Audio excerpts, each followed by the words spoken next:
Hi everyone, welcome to my channel, here to guide you today.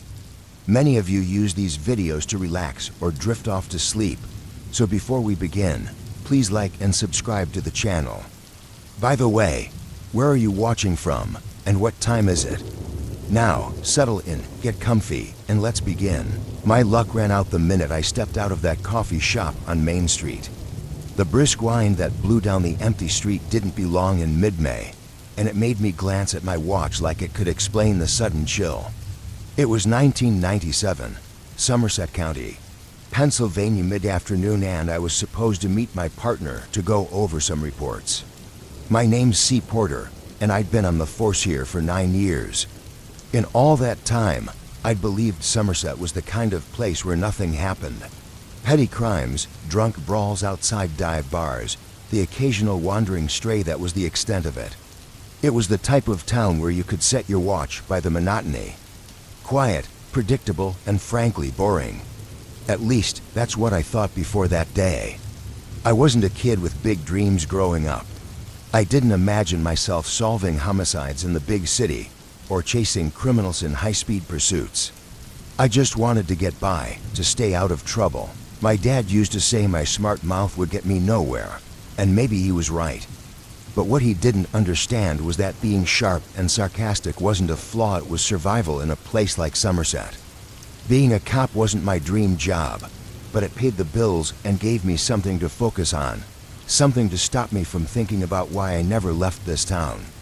The truth was, I stayed because there was nowhere else to go. I was on my way to the station, rolling my eyes at the thought of another dull shift, when the call came through.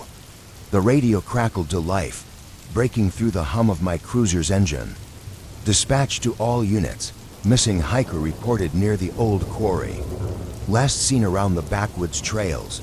Calls like this weren't unusual. People wandered off trails all the time, got turned around, and needed someone to hold their hand back to civilization. Usually, it ended with a lecture and a promise to stay on the path next time. But this call felt different. The old quarry wasn't a place anyone went willingly. It had been fenced off for years after a string of accidents. The terrain was treacherous, all sharp drop-offs and unstable ground.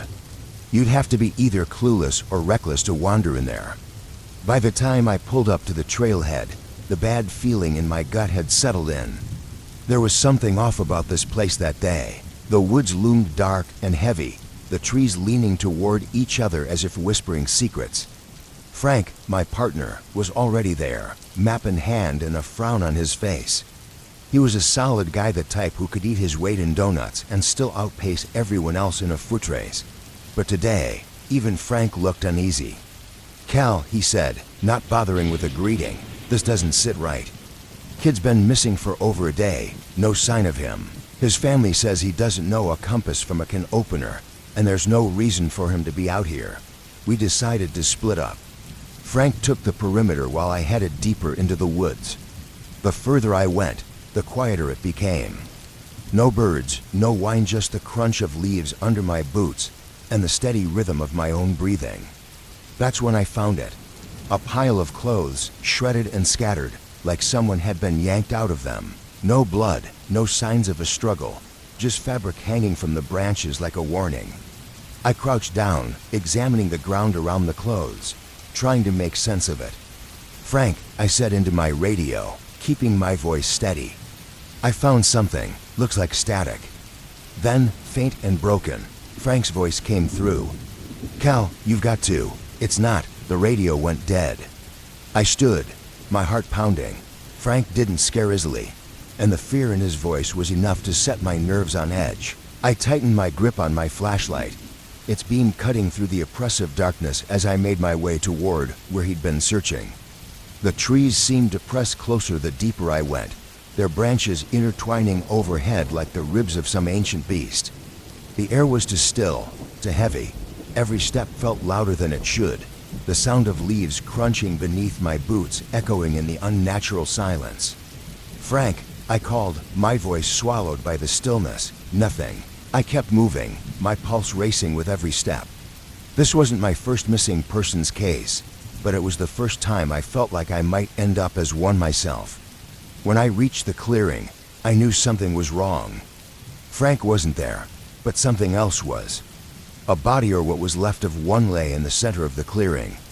It was mangled, torn apart in ways I couldn't comprehend. Blood soaked the ground, pooling around scattered pieces of flesh and bone. I didn't need to be an expert to know this wasn't the work of any human or any animal I'd ever seen. The air grew colder. I could feel it watching me. Whatever had done this was still out there, hidden in the shifting shadows of the trees. I scanned the tree line with my flashlight, the beam trembling as I moved. The shadows seemed to breathe, shifting in ways they shouldn't, and then I saw it. I could recognize it had the posture of a dog, but the bulk of something far larger. Its skin stretched tight over muscle and bone, and its face, no, its head was wrong. The teeth were jagged and mismatched, like a shark's, jutting out at odd angles. But the worst part wasn't how it looked, it was the sound it made. Not a growl or roar, but a wet, raspy rattle like air struggling to scrape in and out of its lungs. I took a step back, and it moved fast, too fast. I barely had time to draw my sidearm before it was on me. The impact slammed into my chest, knocking the wind out of me and sending me sprawling onto the ground. My gun flew from my hand, disappearing into the underbrush as I scrambled to my knees. The pain hit next. Claws ripped into my shoulder, searing and hot like a blade carving through me. I tried to kick it off, but the thing was relentless. Somewhere in the chaos, I heard a woman's voice, sharp and commanding. Then came the crack of a gunshot. The creature let out a guttural scream, not a growl, but something raw and primal, and it recoiled, darting back into the darkness of the trees.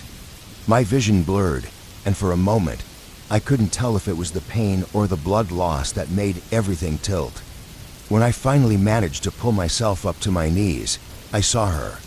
She was standing there, rifle in hand, dressed in torn camouflage. Her face was hard, determined, and she kept her eyes trained on the tree line, like she expected the thing to charge back at any second. "Get up," she barked, yanking me to my feet. "We need to move. Now." I didn't argue. She half dragged me through the forest, her rifle never lowering as we stumbled forward. I didn't bother asking who she was or how she'd known to show up. There'd be time for questions later if we lived. After what felt like an eternity, we burst out of the woods and into the clearing near my patrol car. I collapsed against the hood, clutching my shoulder as blood seeped through my shirt. The woman scanned the edge of the trees, her rifle still steady. What the hell was that thing?" I gasped. She didn't look at me. "You don't want to know," she said, her voice flat and final. There was something in her tone, something heavy, like she'd seen this before, like she knew exactly what it was capable of. I wanted to press her for answers, but exhaustion hit me like a wave, dragging me under before I could say anything else. When I woke up, I was in the hospital. My shoulder was wrapped in bandages, and the pain had dulled to a distant throb thanks to whatever meds they'd given me. Frank was dead. They never found his body, but I didn't need them to.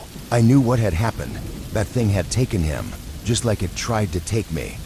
I left the force a week later. It wasn't because I was scared, and it wasn't because I was traumatized. No, it was something else. I realized that nothing I could do, no amount of training or patrolling, could keep Somerset safe. The woods weren't safe, and no amount of policing was going to change that. Whatever that creature was, it was still out there, lurking in the shadows of the trees. And the worst part, I had a feeling it wasn't the only one. It's funny how a quiet day can flip on you just when you think you've got things under control. Something slaps you right across the face. It was 2007, a time when nothing much ever happened in Stanton. Population just shy of 2,500, and I think half of those were cattle. Anyway, name's Wyatt Fletcher, local sheriff for the past 8 years. Not a bad job if you're into traffic stops, breaking up bar brawls, and helping old ladies figure out how to reset their TV remotes. Real edge-of-your-seat stuff, right? My wife used to joke that I'd end up writing parking tickets for life. She wasn't wrong. Stanton's no crime capital. It's mostly fields, barns, and to streets where every business closes by 6 p.m. unless you're talking about Miller's Diner, which stays open until 10 on a good night. The kind of place where you can leave your car unlocked and not worry. That's what I thought. Anyway, the day started like any other. I just finished filling out a report on someone's missing chickens and honest-to-God farm animal theft complaint when dispatch buzzed about a call. Around here, weird noises usually means a raccoon in the trash or a kid messing around. But this wasn't one of those calls. Wyatt, you'd better check out the old Granger place, Helen from dispatch said. Caller says there's something in the barn. Says it doesn't sound normal. Define normal, I asked, half smirking as I grabbed my keys. Helen didn't laugh. Just get there, Wyatt. The Granger farm had been abandoned for over a decade. The land was nothing but overgrown weeds and rusting machinery. Folks around here said the place was haunted, but folks around here also said the creek water gave you warts. Most of the talk was just that talk. When I pulled up the long gravel drive, I noticed something odd right away. The barn doors were cracked open, just enough to make you feel like something might be watching from the shadows inside. I grabbed my flashlight and started toward it. There was no sign of the caller, and frankly, I figured I'd be chasing off some kids who dared each other to camp out there for the night. The smell hit me first. You don't expect certain things when you've been in law enforcement for a while, but smells are something else. This wasn't just bad, it was wrong. Like something had been rotting for a good while, hidden deep in the corners of that barn. I stepped inside. The air was heavy, thick with dust and decay. The beam of my flashlight cut through the dark, and that's when I saw it. Dead animals. Not just chickens or stray dogs, but larger ones. Sheep, a cow, even a deer.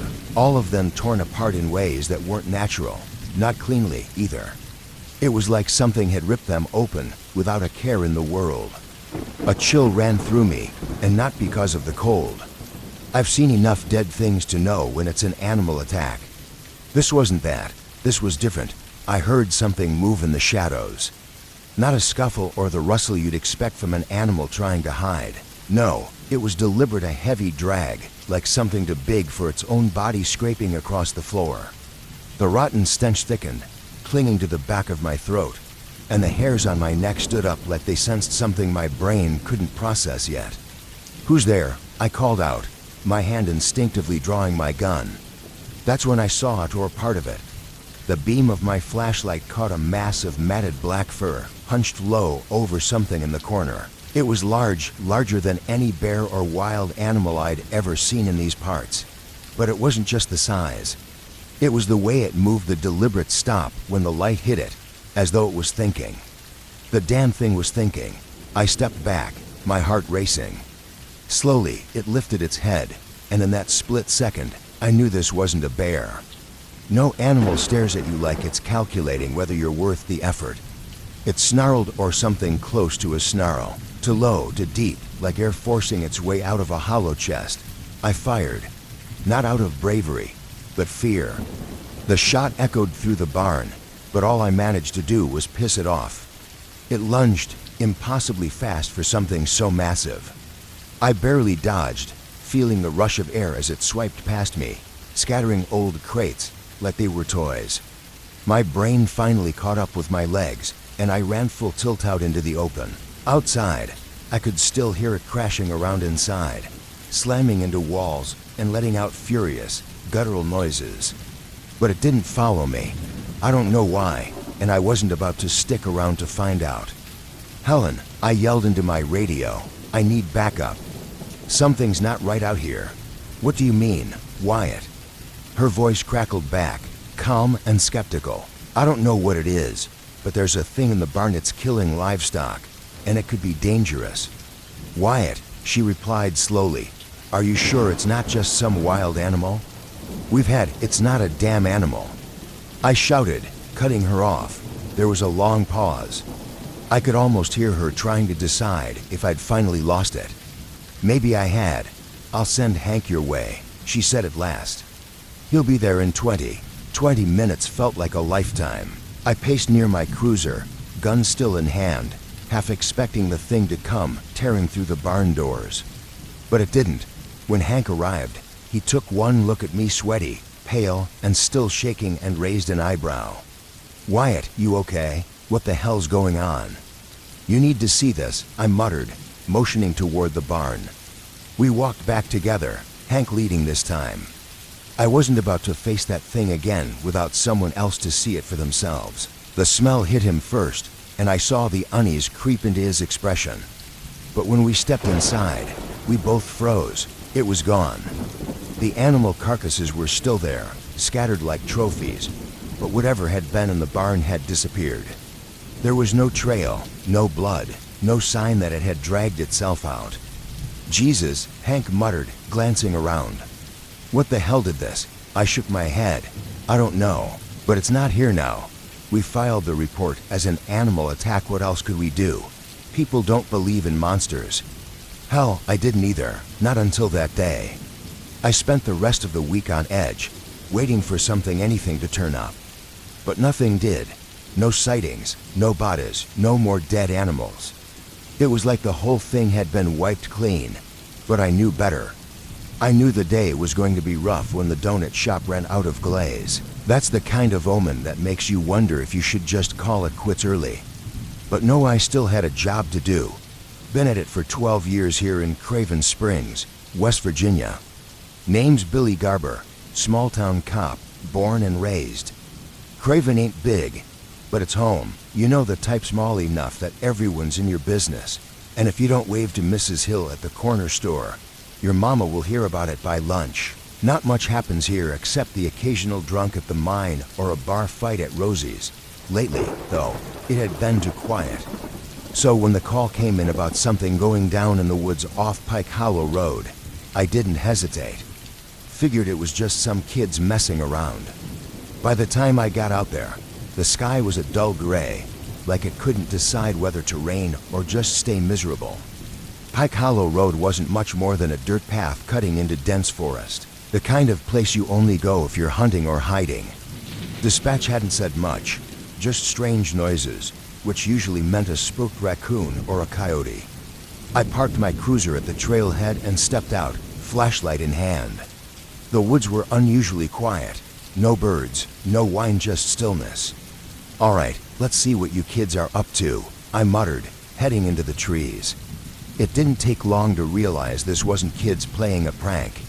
About 100 yards in, I found a boot. Not a sneaker, a real hiking boot. Heavy duty. "Great, lost hiker," I muttered. But when I picked it up, it was still warm. The unease hit me like a punch. A smear of blood on a nearby tree confirmed that this wasn't just a lost hiker. I parked my cruiser at the trailhead, stepped out, and gave a quick look around. The woods were dense here, thick with pine and underbrush that didn't see much sun. Quiet, too, in a way that didn't sit right. Even the birds seemed to be holding their breath. "All right, let's see what you kids are up to," I muttered, grabbing my flashlight and heading into the woods. It didn't take long to realize this wasn't some teenagers playing a prank. There was something off, not just the quiet, but something deeper. About 100 yards in, I found a boot. Not a kid's sneaker, a real hiking boot, heavy duty and meant for rough terrain. "Great, lost hiker," I said, shaking my head. But when I picked it up, it was still warm. I kept walking, now more alert, the kind of alert that gnaws at the back of your mind, telling you something's out of place, but you can't quite put your finger on it. A few minutes later, I spotted something else, a smear of something dark on the trunk of a tree. Blood. Suddenly, the woods didn't feel peaceful anymore. I wasn't armed. Yeah, I know, a cop without a gun. But in Craven Springs, you don't usually need one. The last time I used mine was to scare off a coyote messing with some cattle. My service pistol and bulletproof vest were back at the station, locked up, because I hadn't thought I'd need them for a simple call about noises in the woods. Big mistake. The deeper I went, the worse it got. I found more blood, not splatters, but streaks like someone had been dragged. The trail led further into the woods, where the trees grew thicker and the light barely made it through the canopy. That's when I heard it. A sound that wasn't quite human and wasn't quite animal. A low, gurgling grunt, like something choking on its own breath. "All right, Billy," I whispered to myself, my voice shaking. "Just figure out what it is, call it in, and get out. No need to be a hero." I pushed through the underbrush, my flashlight flickering in and out, casting weird shadows that made the trees look like they were closing in on me. Then I saw something that made me stop dead in my tracks. At first, I thought it was a large deer or maybe a bear. But no, this thing was wrong. It had the size of a grizzly, but its limbs were too long, too gangly, like a spider with skin stretched tight over bones. The head was misshapen, like someone had taken a wolf and smashed its face in. But the worst part was its mouth, a gaping hole lined with sharp, jagged teeth. Nothing about it was natural. It was dragging something, someone, a body. I froze, my breath caught in my throat. Every instinct I had screamed at me to run, but I couldn't move, not with this thing standing there, gnawing on the mangled body like it was a chew toy. It hadn't seen me yet. Thank God.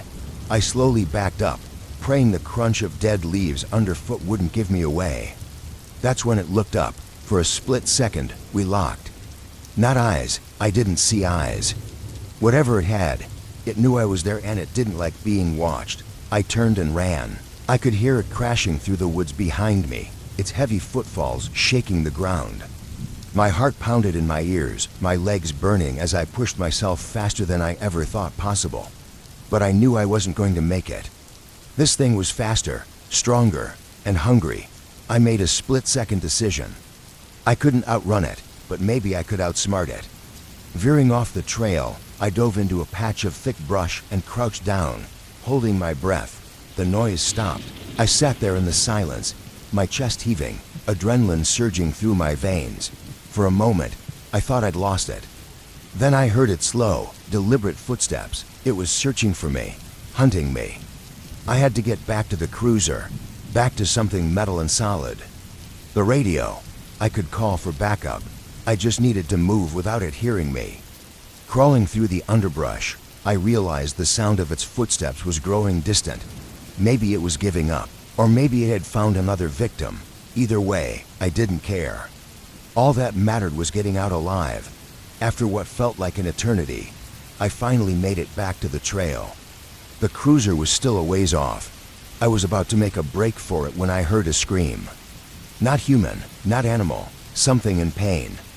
Against every instinct I had, I stopped. I looked back. "What the hell are you doing?" I muttered to myself, "Just run."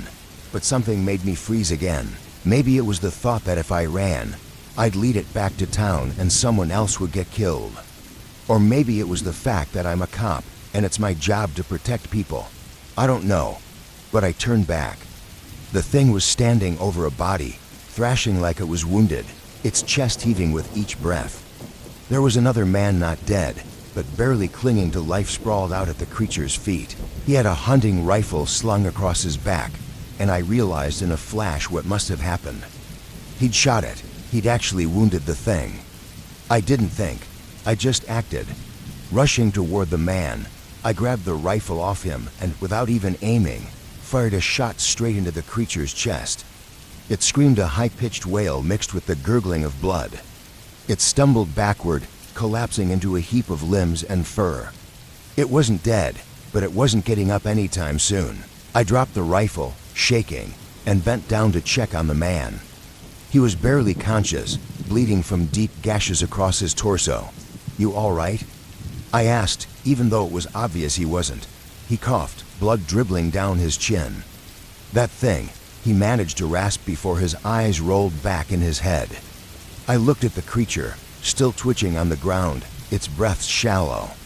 Whatever it was dying, and I was glad for it. We never did find out what that thing was. The doctors patched the guy up, but he didn't make it through the night. Didn't matter, though his story died with him. And the thing? Well, it didn't exactly vanish, but it didn't stick around for long either. They carted it off to some lab upstate for testing, whatever that means. But I'm still here, back in Craven Springs doing my job. Small-town life doesn't change, not really. People still wave when they pass by, Mrs. Hill still gossips at the corner store, and kids still find stupid ways to get themselves into trouble. But me, I don't go near those woods anymore. I leave that to the next guy. There's a point in life where you stop expecting the world to make sense. That point for me came on September 14th, 2003, in Sweeney, Oklahoma. A tiny town where the biggest problem I'd ever handled was a drunk knocking over a mailbox. Yeah, I'm a small-town cop. Name's Eddie Keeler, and I used to think my job was pretty straightforward.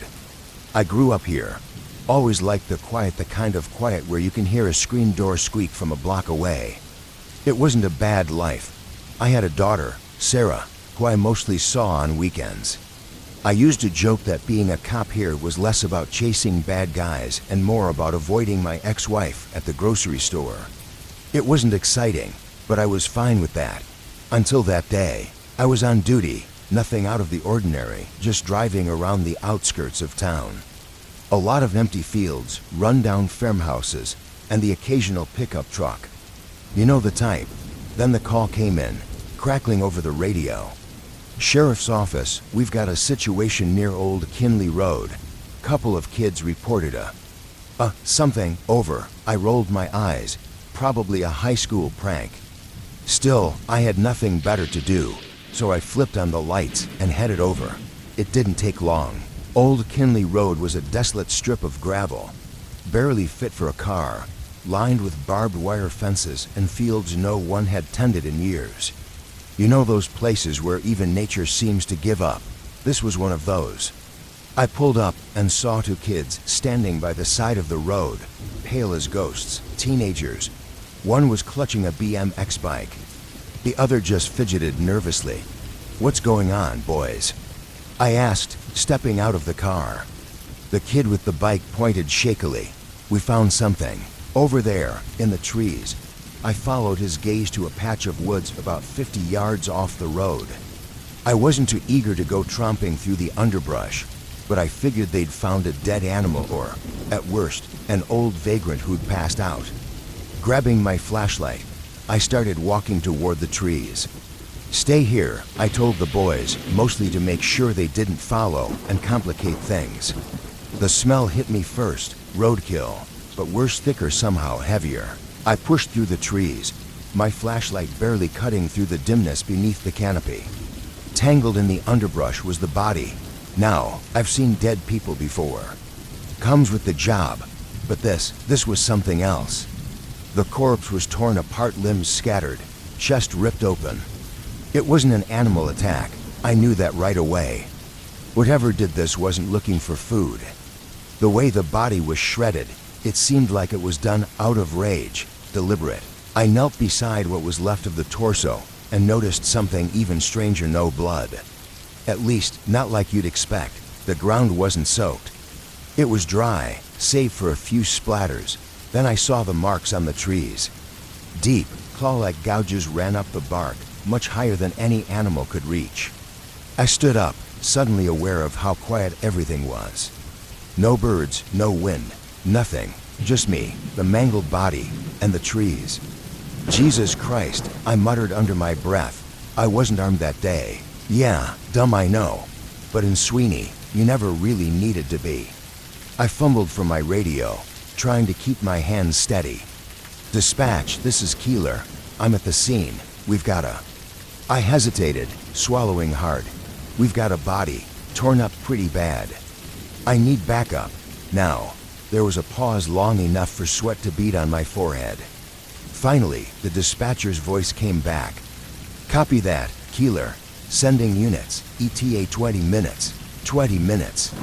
My pulse quickened as I scanned the trees. I needed to get the hell out of there. I turned to leave, but that's when I heard it. A snap, low but distinct. Like a twig breaking or maybe something heavy being dragged. I froze. "Hello," I called out, instantly regretting it. What was I hoping for? A friendly wave. My legs felt like lead as I started backing away. I don't know why I didn't run. Maybe it was that stupid cop instinct, don't panic, handle the situation. But this wasn't something I was trained to handle. Another snap, closer this time. I turned and bolted, crashing through the brush like a madman. Noise be damned. I just wanted out. As I reached the tree line, I glanced over my shoulder and saw it. Just for a second, but that was enough. A hulking shape, too big to be a man. Its skin, if you could call it that, was rough and cracked, like asphalt. And it moved faster than anything that size had a right to. I don't think I've ever run so hard in my life. By the time I burst out of the woods and reached my car, I was out of breath. The kids were gone, their bikes abandoned by the side of the road. Smart kids, smarter than me, anyway. I slammed the door shut, locked it, and fumbled with the keys. My hands were shaking so badly I nearly dropped them. Gravel kicked up behind me as I peeled out, speeding back toward town. "Keeler, what's your status?" "Keeler, respond," the radio crackled. I couldn't answer, not yet. I needed to get away, to put as much distance as possible between me and whatever the hell was back there. By the time I reached the station, the other units were already heading toward Old Kinley. I parked and sat in my cruiser for a moment, just trying to catch my breath. My mind kept replaying the thing I'd seen and what it had done to that body. A few minutes later, Chief Donovan came out. Big guy, probably spent more time behind a desk than in the field these days. He leaned against my window, his face lined with concern. "You all right, Eddie? You look like you've seen a ghost." I didn't laugh. "It wasn't a ghost, Chief. You wouldn't believe me if I told you." He sighed, opened the door, and slid into the passenger seat. "Try me." So I told him everything. The body, the woods, the thing. I could tell from the look on his face he thought I was losing it. Hell, I didn't even believe myself. But I knew what I saw, and no amount of logic was going to erase that. "All right," Donovan said when I finished. "You've had a long day. Go home, Eddie. Get some rest. I'll take care of things. Chief, I'm telling you, yeah, I hear you," he said, patting my shoulder like I was a tired old dog. "We'll look into it." I went home, but I didn't sleep, not really. My mind kept drifting back to that shape in the woods, the way it moved, like it was tracking me. I'd always felt safe in Sweeney. Now, I wasn't so sure. The next morning, I got a call. They'd found another body, same spot, same condition. But this time, it wasn't a stranger. It was one of the deputies who'd gone to check out the scene. This time, nobody thought I was crazy. When I showed up at the station, there was a tension in the air, like everyone was waiting for someone else to say what they were all thinking. The truth was, they didn't want to believe it either. But a second body, there was no explaining that away. Chief Donovan was pacing when I walked in, his usual bravado replaced by something closer to fear. "Eddie, we need to talk," he said, waving me into his office. We sat down, and for the first time, I saw real worry in his eyes. "This thing, whatever it is," he began, "it's not an animal. It's not a person. Hell, I don't know what it is, but it's killing people, and it's not going to stop." I nodded, feeling a cold knot of dread in my stomach. "What do we do?" "We hunt it down," Donovan said, though he didn't sound too confident. "Before it gets any closer to town." I should have said no. Should have told him to call in the state boys and let them deal with it. But I didn't. I was a cop. This was my town. And I wasn't about to let some monster tear it apart. We gathered a small team just for of us, me, Donovan, and two other deputies, Blake and Marlin. This time, we were armed, shotguns mostly. I carried an old hunting rifle slung over my shoulder. We drove back out to Old Kinley Road, parked by the tree line, and geared up. "All right, stay close," Donovan said. "And for God's sake, keep your eyes open."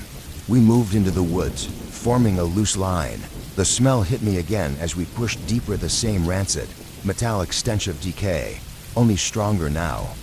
My pulse quickened, but I forced myself to focus. I wasn't going to let fear get the better of me. The trees closed in, their thick branches forming a canopy that blocked out most of the light. Blake was up ahead, Marlin on my left, and Donovan brought up the rear.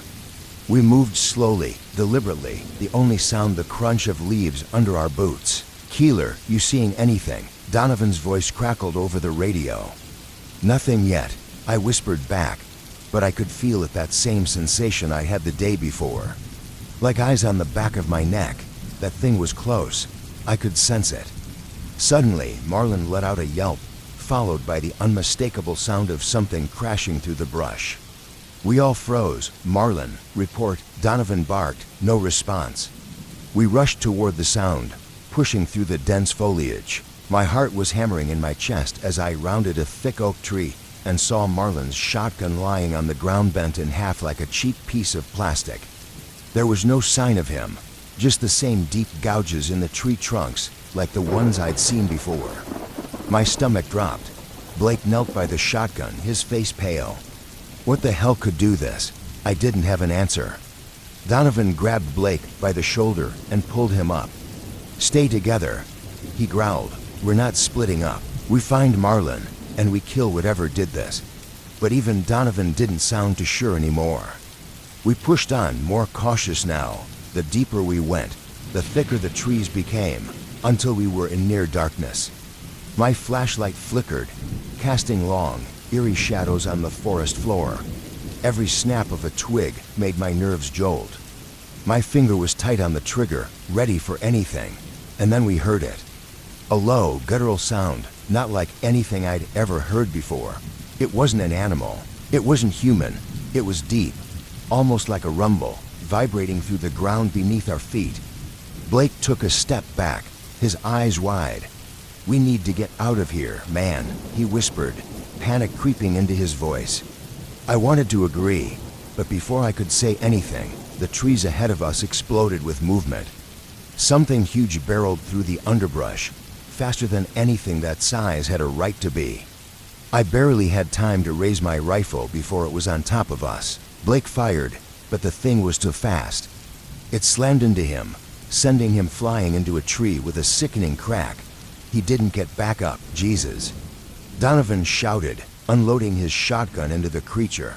The thing barely flinched. In the beam of my flashlight, I caught a glimpse of it, a hulking mass of cracked, blackened skin, like it had crawled out of a pit of tar.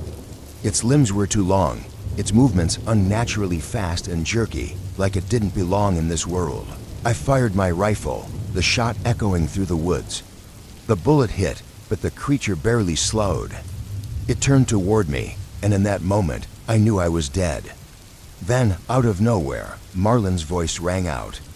Over here, he yelled, waving his arms like a madman. The creature hesitated, its head snapping toward him. Donovan and I didn't waste the distraction. We opened fire, both of us unloading everything we had into the thing. This time, the bullets found their mark. The creature staggered, letting out a horrible, choking sound before collapsing onto the ground with a heavy thud. We stood there for a moment, breathing hard, guns still raised, waiting for it to move again. But it didn't. It just lay there, a dark, twisted heap in the dirt. Marlin limped over, alive but clearly shaken. Holy hell, he muttered, staring at the thing on the ground. What the hell is that? I shook my head, still trying to process what had just happened. I don't know, I said. Donovan, panting and covered in sweat, walked up to the creature and nudged it with his boot. It didn't move. Whatever it is, it's dead now, he said, but there was no relief in his voice. We stood there for what felt like an eternity, staring at the body. Its skin was cracked and charred, like it had been burned from the inside out. I didn't want to get any closer, but curiosity got the better of me. Kneeling down, I shined my flashlight on its face, or what was left of it. Its mouth was too wide, its jagged teeth uneven and grotesque. Its hands, if you could call them, that were long and clawed, like something pulled straight out of a nightmare. You think there's more of them? Marlin asked, his voice barely above a whisper. I didn't have an answer. None of us did. But one thing was for sure, whatever this thing was, it didn't belong here. We loaded Blake's body into the back of the cruiser, the weight of it a grim reminder of how real this all was. I radioed for backup again, my voice steadier now, though my mind was still racing. By the time we got back to town, the sun was starting to rise. The early morning light did little to erase the horrors of the night. Donovan pulled me aside as we walked into the station, his face set in a grim line. This stays between us, he said. No one's going to believe what happened out there, not the state boys, not anyone. I nodded, too tired to argue. He was right. We couldn't explain what we'd seen. Hell, I wasn't sure I believed it myself. What about Blake? I asked. Donovan sighed, rubbing the back of his neck. We'll come up with something. Animal attack, something people can swallow. And the creature? We'll bury it, he said, his voice low. Somewhere deep. I didn't argue. There wasn't much left to say. In the days that followed, things went back to normal, or at least, they seemed to. But every time I closed my eyes, I saw that thing, the way it moved, the way it killed. I couldn't shake the feeling this wasn't over, that we hadn't seen the last of it. They say boredom will drive a cop to do dumb things. Hell, they're right. The year was 1997, and I was working as a small-town cop in Lewis, Nebraska. You've probably never heard of it, no one has. Nothing ever happened there except the occasional speeding ticket or the town drunk getting rowdy at the local bar. I'd been on the job for nearly 8 years, and in all that time, I never thought I'd encounter anything that would make me question my sanity or my survival. The name's Rob Teague. No, not the most glamorous name, but it works. I'm what you'd call a functional guy. I get things done. I didn't grow up with much. My parents weren't what you'd call nurturing, and I sure as hell didn't have some grand dream of being a cop. But here I was, stuck with a badge in a town where the most dangerous thing I dealt with was runaway livestock. Lewis was quiet. Too quiet. It was a regular Tuesday, or maybe it was Wednesday, doesn't really matter. I was working the late shift, driving the empty streets, sipping stale coffee. The radio crackled a little, but there were no calls, just the dull hum of my cruiser's engine. Then I got a call, not from dispatch, but from Ed Rourke, one of the old farmers on the outskirts of town. Ed wasn't the type to call the cops unless something serious was up. "Rob, you gotta get out here," he said, his voice shaky. Something ain't right. Now, Ed's the kind of guy who can spot a problem with his cattle from a mile away. He doesn't exaggerate. If he says something isn't right, something's wrong. I tossed the coffee out the window, hit the lights, and made my way to Ed's farm. When I pulled up, Ed was standing on his porch, shotgun in hand, looking pale as a ghost. I made a joke about how the shotgun didn't suit him anymore, but he wasn't laughing. "Over there," he said, nodding toward the field behind his barn. "Something's been tearing up the livestock," Ed said, his voice low. "2 of my cows gone. Dragged off. Rob, the others are spooked real bad." Ed wasn't one to exaggerate. A man of few words, and those few always meant something serious. I wasn't about to dismiss him like some city slicker. I grabbed my flashlight and gun, gesturing for Ed to follow. We headed out toward the field. The grass was trampled, a path leading into the woods bordering his property. Deep gouges scored the dirt, like something had dragged heavy bodies away. But no blood, no tracks, just weird, deep grooves clawed into the earth. "You sure it wasn't a wolf?" I asked, though I knew damn well we hadn't had wolves around here for decades. "I know what a wolf looks like," Ed muttered. "This ain't no wolf. Whatever it is, it's big and smart." We followed the trail, and the deeper we got into the woods, the heavier the air seemed to feel. Like the forest itself didn't want us there. You ever get that feeling like you're being watched? It hit me all at once, like a punch to the gut. I didn't say anything, but Ed must have felt it till he stopped dead in his tracks. That's when we heard it, rustling in the trees. Something moving, no creeping. I raised my flashlight, sweeping it across the woods. For a second, I caught a flash of movement. It was big, real big. At first, I thought it might be a grizzly, but the way it moved. No bear moved like that, low to the ground, crawling, jerky and unnatural, like something out of a nightmare. "Jesus Christ," Ed whispered, clutching his shotgun tighter. The thing, whatever it was, bolted. It moved fast, too fast for something that size, and disappeared into the trees. But the feeling of being watched didn't leave. It lingered, just out of reach, like it was waiting. "We should go back," I said. Ed nodded, and we started back toward the farm, picking up the pace. I kept glancing over my shoulder, half expecting the thing to charge us. It didn't, at least not yet. When we got back to the house, Ed slammed the door behind us, locking it and double-checking the windows, like that would stop whatever was out there. "What the hell was that thing?"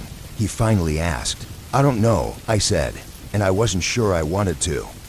"Look, I'll file a report, maybe get some of the boys to do a sweep of the area tomorrow.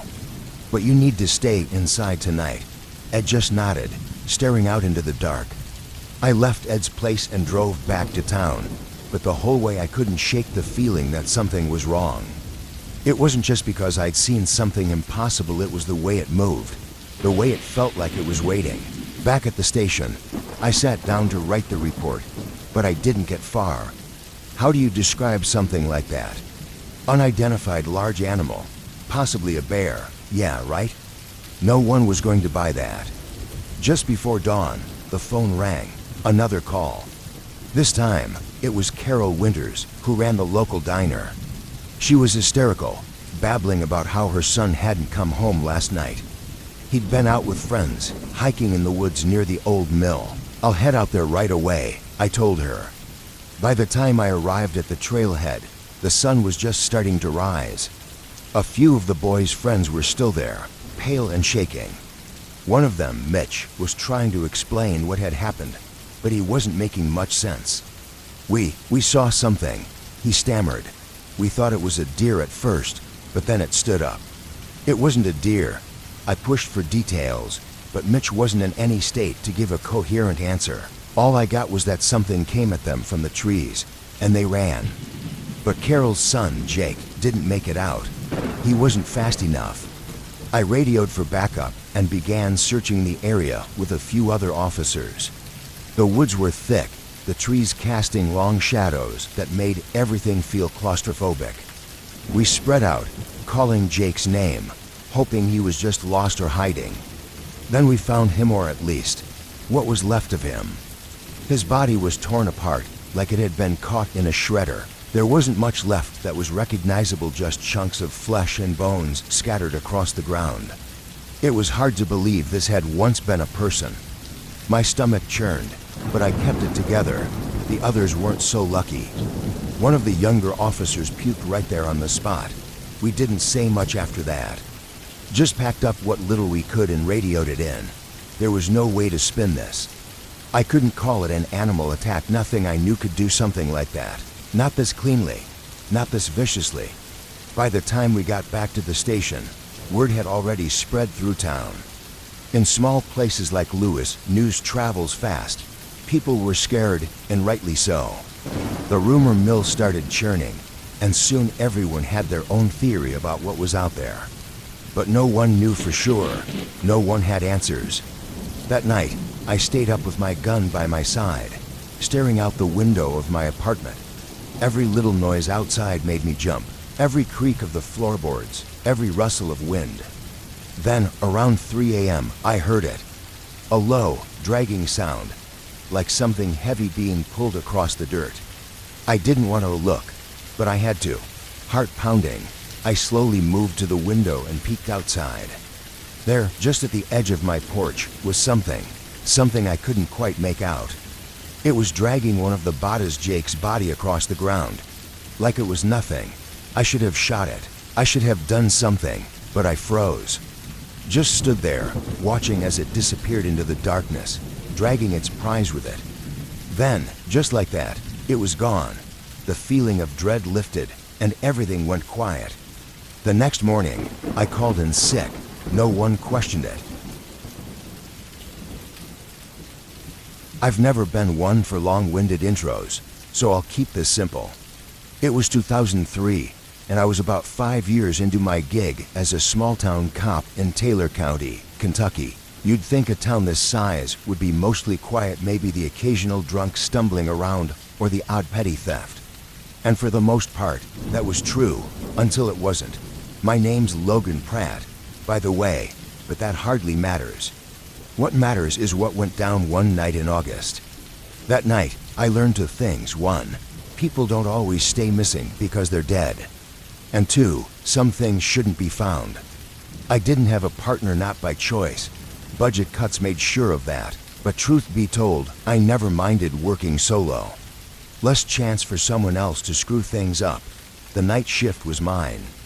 I knew every corner of the town by heart, knew which streetlight flickered on South Helm, and which alley always smelled like bad decisions. The dispatcher called me in around midnight. "Logan, you still out there?" The static buzzed in my ear. "Yeah, what's up?" I clicked the radio, steering my cruiser around the curve that led out of town and into the backwoods. Got a call from a couple kids out on Route 6. Said they saw something near the old Granger Farm. Granger Farm. That place had been abandoned for years, ever since old man Granger disappeared. He'd gone out into the woods one night and just vanished. No body. No trace. Nothing. The kind of story that keeps the town gossips busy. I muttered under my breath, bet it's just some teenagers messing around, but I took the call. What else was I going to do? As I drove up the narrow dirt path, the woods around me closed in, dark and heavy like they always did out there. Full of things I didn't care to think too hard about. The Granger Farm appeared out of the gloom, rotting wood and overgrown grass, looking even worse than the last time I'd seen it. I got out of the cruiser, flashlight in hand. There were no kids, no pranksters, no nothing. Just the cold, quiet emptiness of a place long forgotten. I could have turned back, but something kept me there. Maybe it was the memory of old Granger. Maybe it was just a gut feeling. Either way, I wasn't going anywhere just yet. "All right, let's get this over with," I muttered, stepping into the tall grass that brushed against my legs like something alive. My boots crunched on gravel as I made my way toward the barn. The place had always given me the creeps. Some nights I'd drive by and swear I saw lights in the windows, but I knew better, or I thought I did. I was halfway to the barn when I heard it, the unmistakable sound of metal scraping against metal. It was faint, like it came from far off, but it was there, and that's when I noticed the smell. You know how something can stink so bad it sticks in your throat? That's what hit me. Rotting meat, like something had been dead for way too long. I gagged but pushed forward, my hand instinctively resting on the butt of my gun. The barn door creaked as I nudged it open with my boot. Inside, everything looked exactly how it did the last time I'd been there, piles of rusted tools, old farm equipment gathering dust. Except for one thing, there was a trapdoor in the floor. One I didn't remember seeing before. "Okay, Pratt," I said to myself. "This is where smart people turn around." But apparently, I wasn't smart. I crouched down and pulled on the rusted metal ring. The door creaked open, revealing a set of stone steps leading down into the dark. The smell hit me again, stronger this time. I gagged but pressed on. Curiosity won out over common sense. The basement, if you could call it, that was more like a bunker. The stone walls were cold and damp, covered in mold and God knows what else. My flashlight beam danced around, illuminating old crates and barrels. Nothing seemed out of the ordinary until I saw the door. It was at the far end, a heavy iron door with a sliding peephole, like something out of a prison. I wasn't sure what I expected to find down there. Maybe old Granger had been hiding some dirty secrets. Maybe this was just another dead end. But when I slid the peephole open, my blood ran cold. On the other side of the door was a man, naked, filthy, and shackled to the wall by his ankles. His skin was pale, almost translucent, stretched tight over his bones, like he hadn't eaten in weeks. And yet, he was alive. His eyes, wild and sunken, met mine through the peephole, and he screamed. I stumbled back, nearly dropping my flashlight. My brain tried to make sense of what I'd seen. Who the hell was that? How long had he been down here? And who put him there? The questions hit me all at once, but there wasn't time to dwell on them. The man's screams turned guttural, desperate, like an animal in a trap. I fumbled with the lock on the door, finally managing to pull it open. The stench of rot and decay was unbearable now. I pulled my shirt over my nose and stepped inside. He lunged at me, but the chains held him back. His arms flailed, and he kept screaming incoherently. It wasn't until I got closer that I saw the bite marks on his legs. Ragged chunks of flesh were missing, as if something had been gnawing on him. But it wasn't the marks that bothered me, it was what was gnawing on him. In the corner of the room, something moved, something big. My flashlight caught a glimpse of it, hairless, hunched, its limbs too long and too thin to belong to anything I could name. It was chewing on one of the man's legs, its back turned to me, oblivious to my presence. The sound it made while feeding was wet and sickening, like tearing apart raw meat. My stomach turned, but I didn't have time to be nauseous. Whatever that thing was, it wasn't done, and it hadn't noticed me yet. I could have backed out, shut the door, and called for backup. Hell, that's probably what I should have done. But the thing was eating him alive. My hand went to my gun. I drew it and fired before I could second-guess myself. 3 rounds, center mass. The creature jerked back, startled, but didn't fall. Instead, it turned toward me. The face was all wrong, like someone had started with a human head, but hadn't finished. The mouth stretched too wide, the teeth crooked and too sharp. I fired again.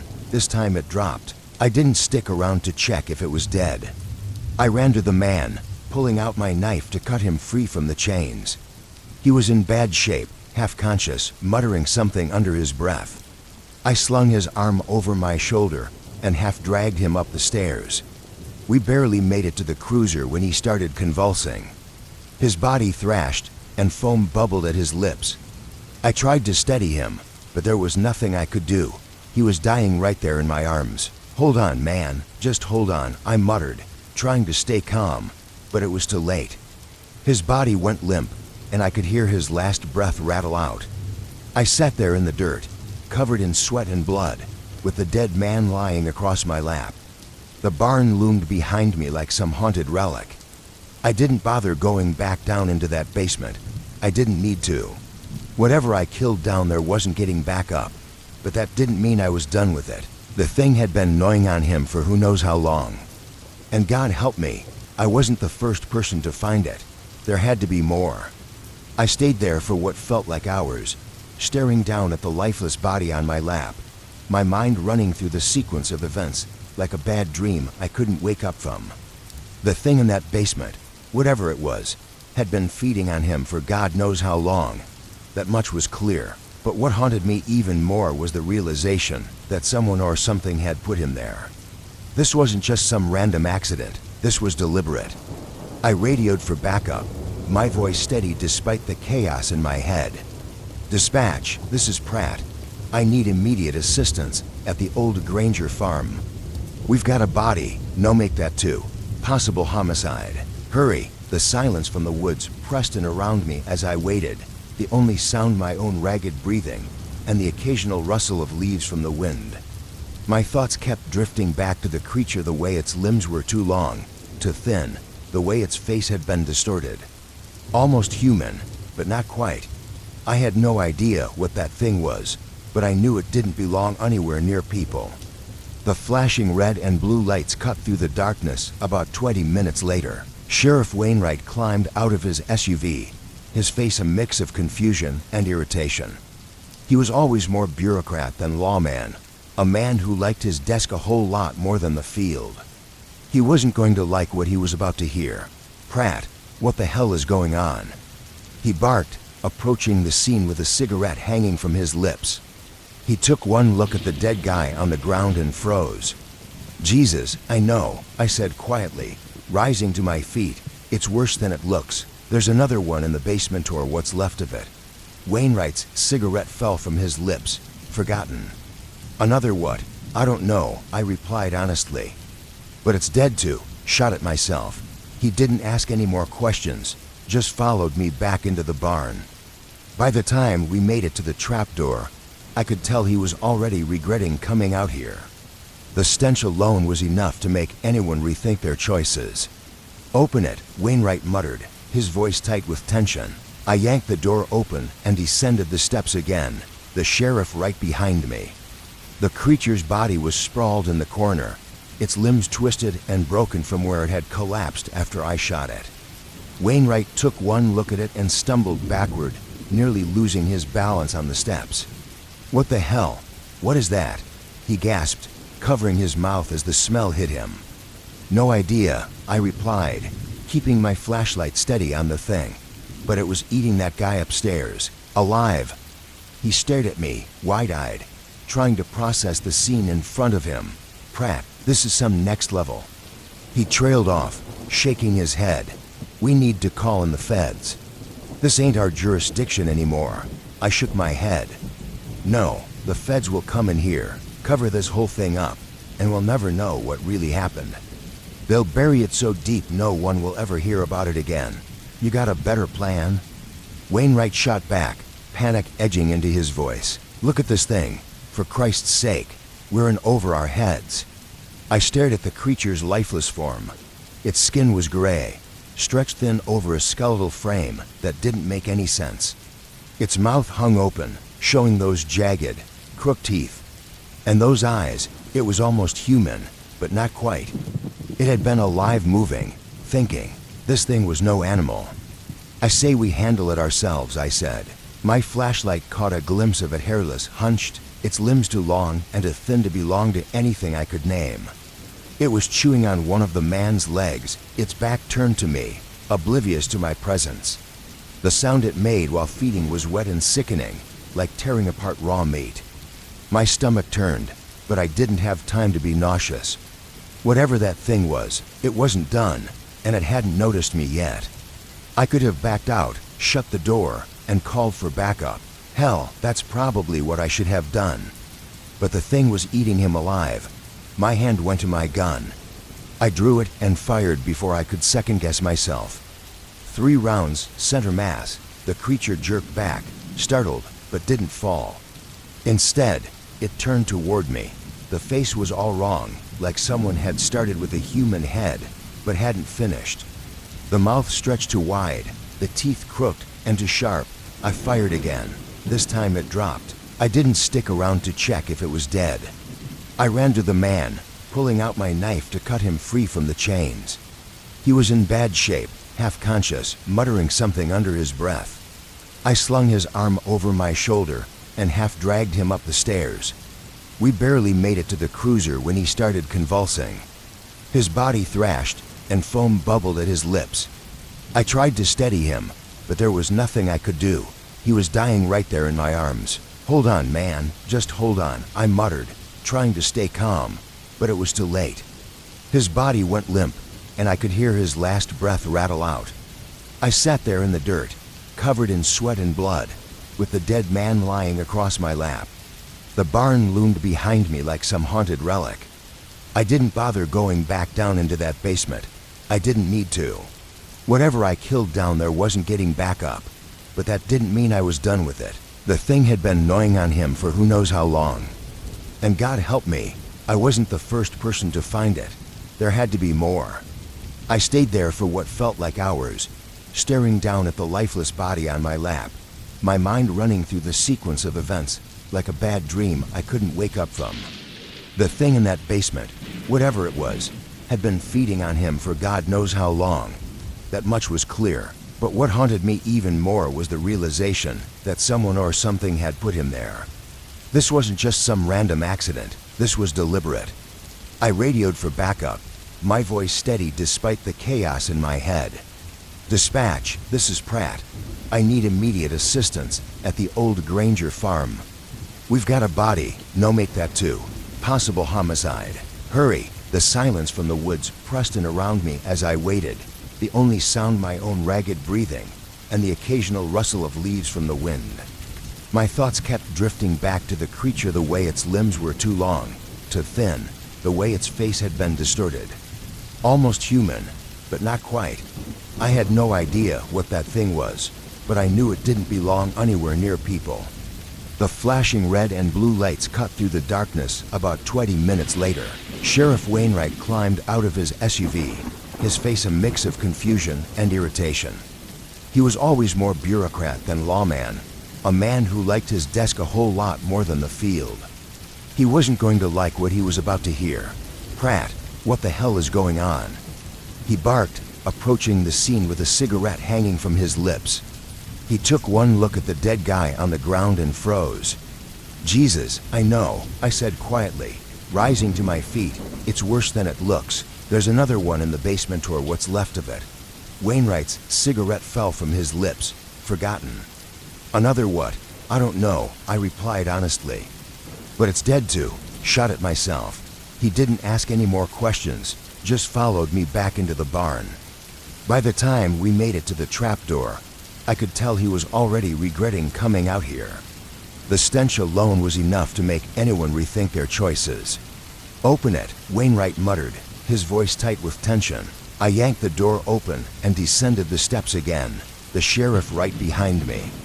The creature's body was sprawled in the corner, its limbs twisted and broken from where it had collapsed after I shot it. Wainwright took one look at it and stumbled backward, nearly losing his balance on the steps. What the hell? What is that? He gasped, covering his mouth as the smell hit him. No idea, I replied, keeping my flashlight steady on the thing, but it was eating that guy upstairs, alive. He stared at me, wide-eyed, trying to process the scene in front of him. Pratt, this is some next level. He trailed off, shaking his head. We need to call in the feds. This ain't our jurisdiction anymore. I shook my head. No, the feds will come in here, cover this whole thing up, and we'll never know what really happened. They'll bury it so deep no one will ever hear about it again. You got a better plan? Wainwright shot back, panic edging into his voice. Look at this thing. For Christ's sake, we're in over our heads. I stared at the creature's lifeless form. Its skin was gray, stretched thin over a skeletal frame that didn't make any sense.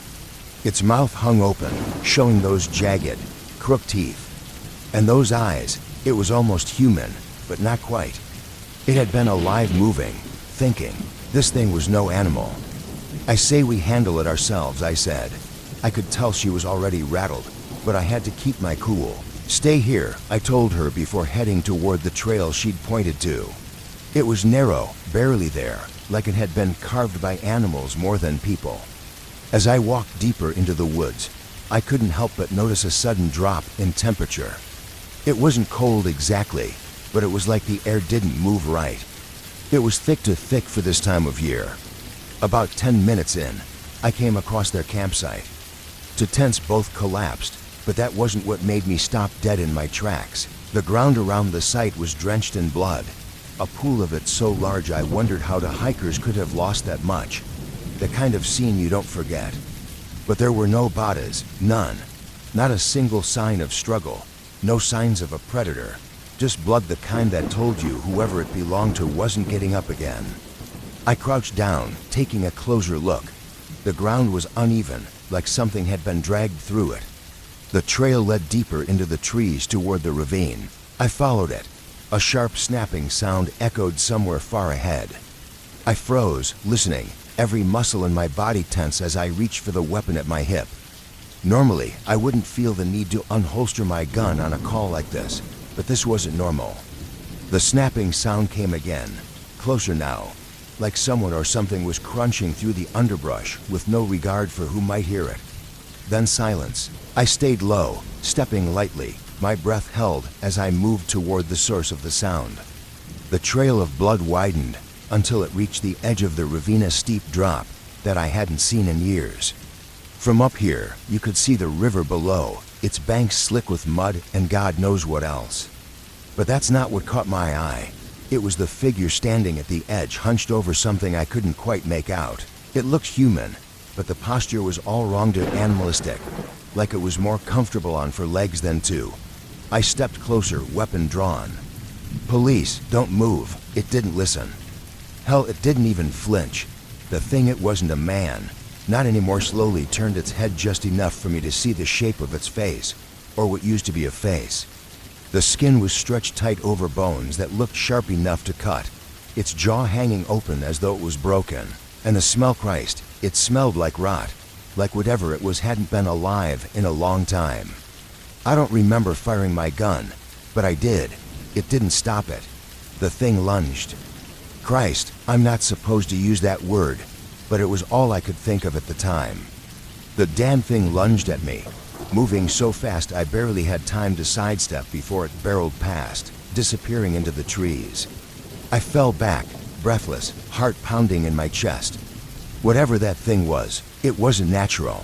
I scrambled to my feet, looking for any sign of where it might have gone, but there was nothing, just the rustle of leaves and that sickly sweet smell that still clung to the air. I had to keep moving. I followed the blood trail again, this time with a sharper edge to my steps. I wasn't about to let that thing get away, not after what it had done. The trail led further along the ravine, and that's when I found them, the bodies, or what was left of them. Limbs twisted in ways they shouldn't have been, flesh torn apart with a kind of precision that I hadn't seen before. Whatever did this, it wasn't just trying to kill, it was playing. I could feel the bile rising in my throat, but I forced it down. I needed to stay sharp. Another snap of twigs, this time closer. I spun around, gun aimed in the direction of the noise. But what came out of the trees wasn't the creature it was Todd of all people, rifle in hand, face pale as a ghost. "Jesus, Ben, what the hell is going on out here?" He hissed, his voice barely above a whisper. "I don't know, Todd, but it's bad. Real bad." He nodded, eyes scanning the area. "I heard the shots, figured I'd better back you up. We didn't have time for pleasantries. We had to move. Whatever that thing was, it wasn't going to stop with just the hikers." We tracked through the trees, each step more deliberate than the last.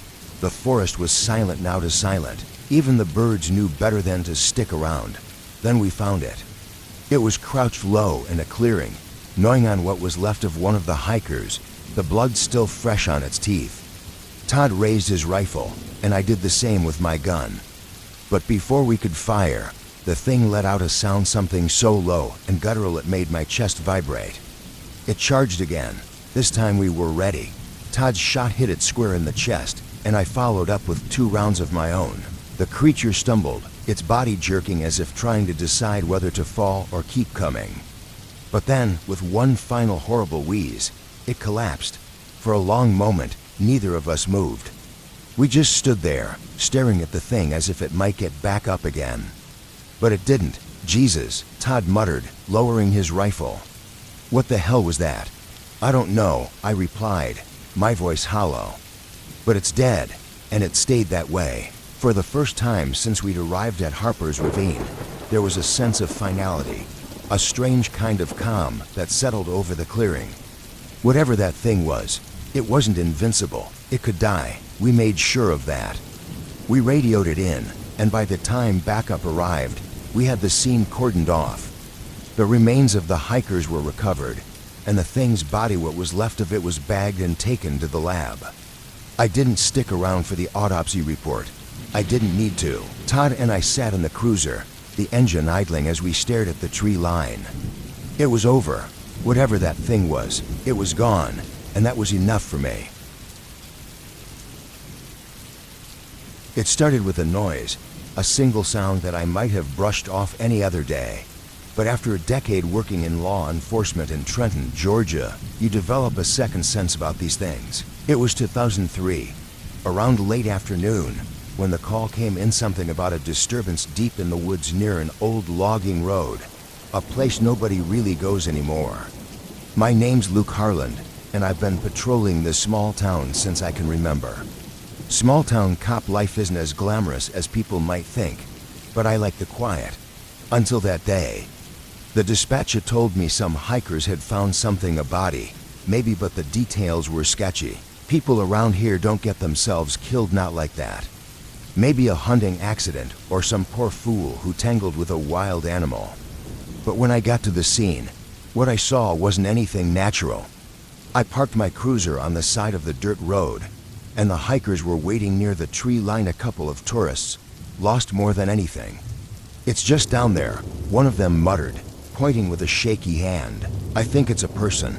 I could feel the air change as soon as I stepped into the woods. The trees here seemed to close in like they were hiding something. The light barely made it through the thick canopy, and every sound, every step I took seemed to echo in this strange, oppressive silence. I knew these woods well. Hell, I grew up around here, hunting with my dad and uncles. But something about this place felt off today. It wasn't the usual peaceful quiet of the forest. This was the kind that presses on your chest, and makes you second-guess every step forward.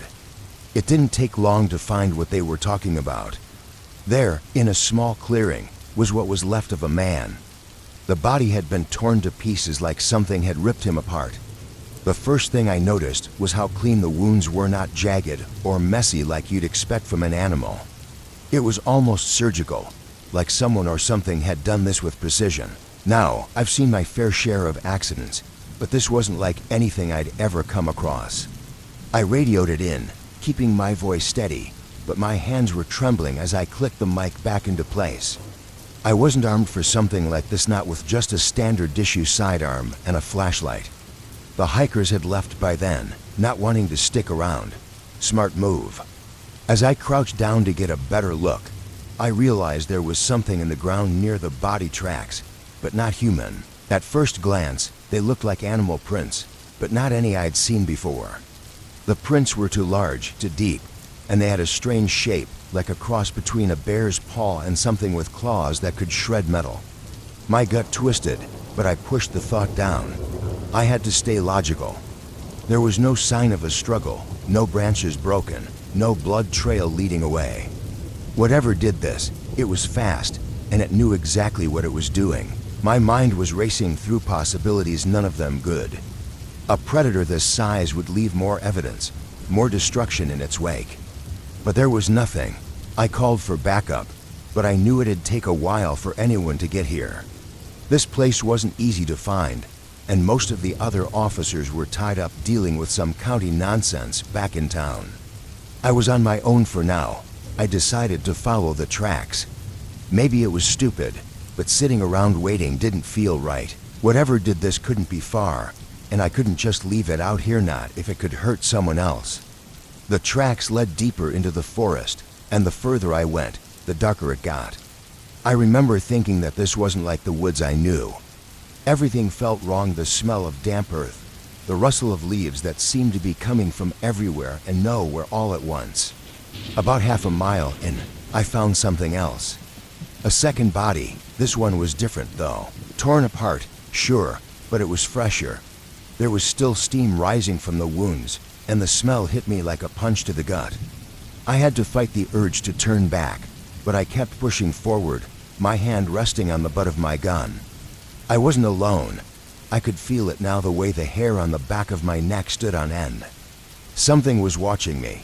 My senses went into overdrive, scanning every shadow, every sound, but there was nothing there. Nothing I could see, at least. Then I heard it again, that noise, a low, rumbling sound, like a deep vibration in the earth. It was close, closer than I wanted to believe. Whatever it was, it wasn't hiding anymore. It was coming for me. I stopped, trying to calm my breathing, my heart pounding in my chest. The forest went deathly quiet. Not even the birds made a sound. Then, from the corner of my eye, I saw movement.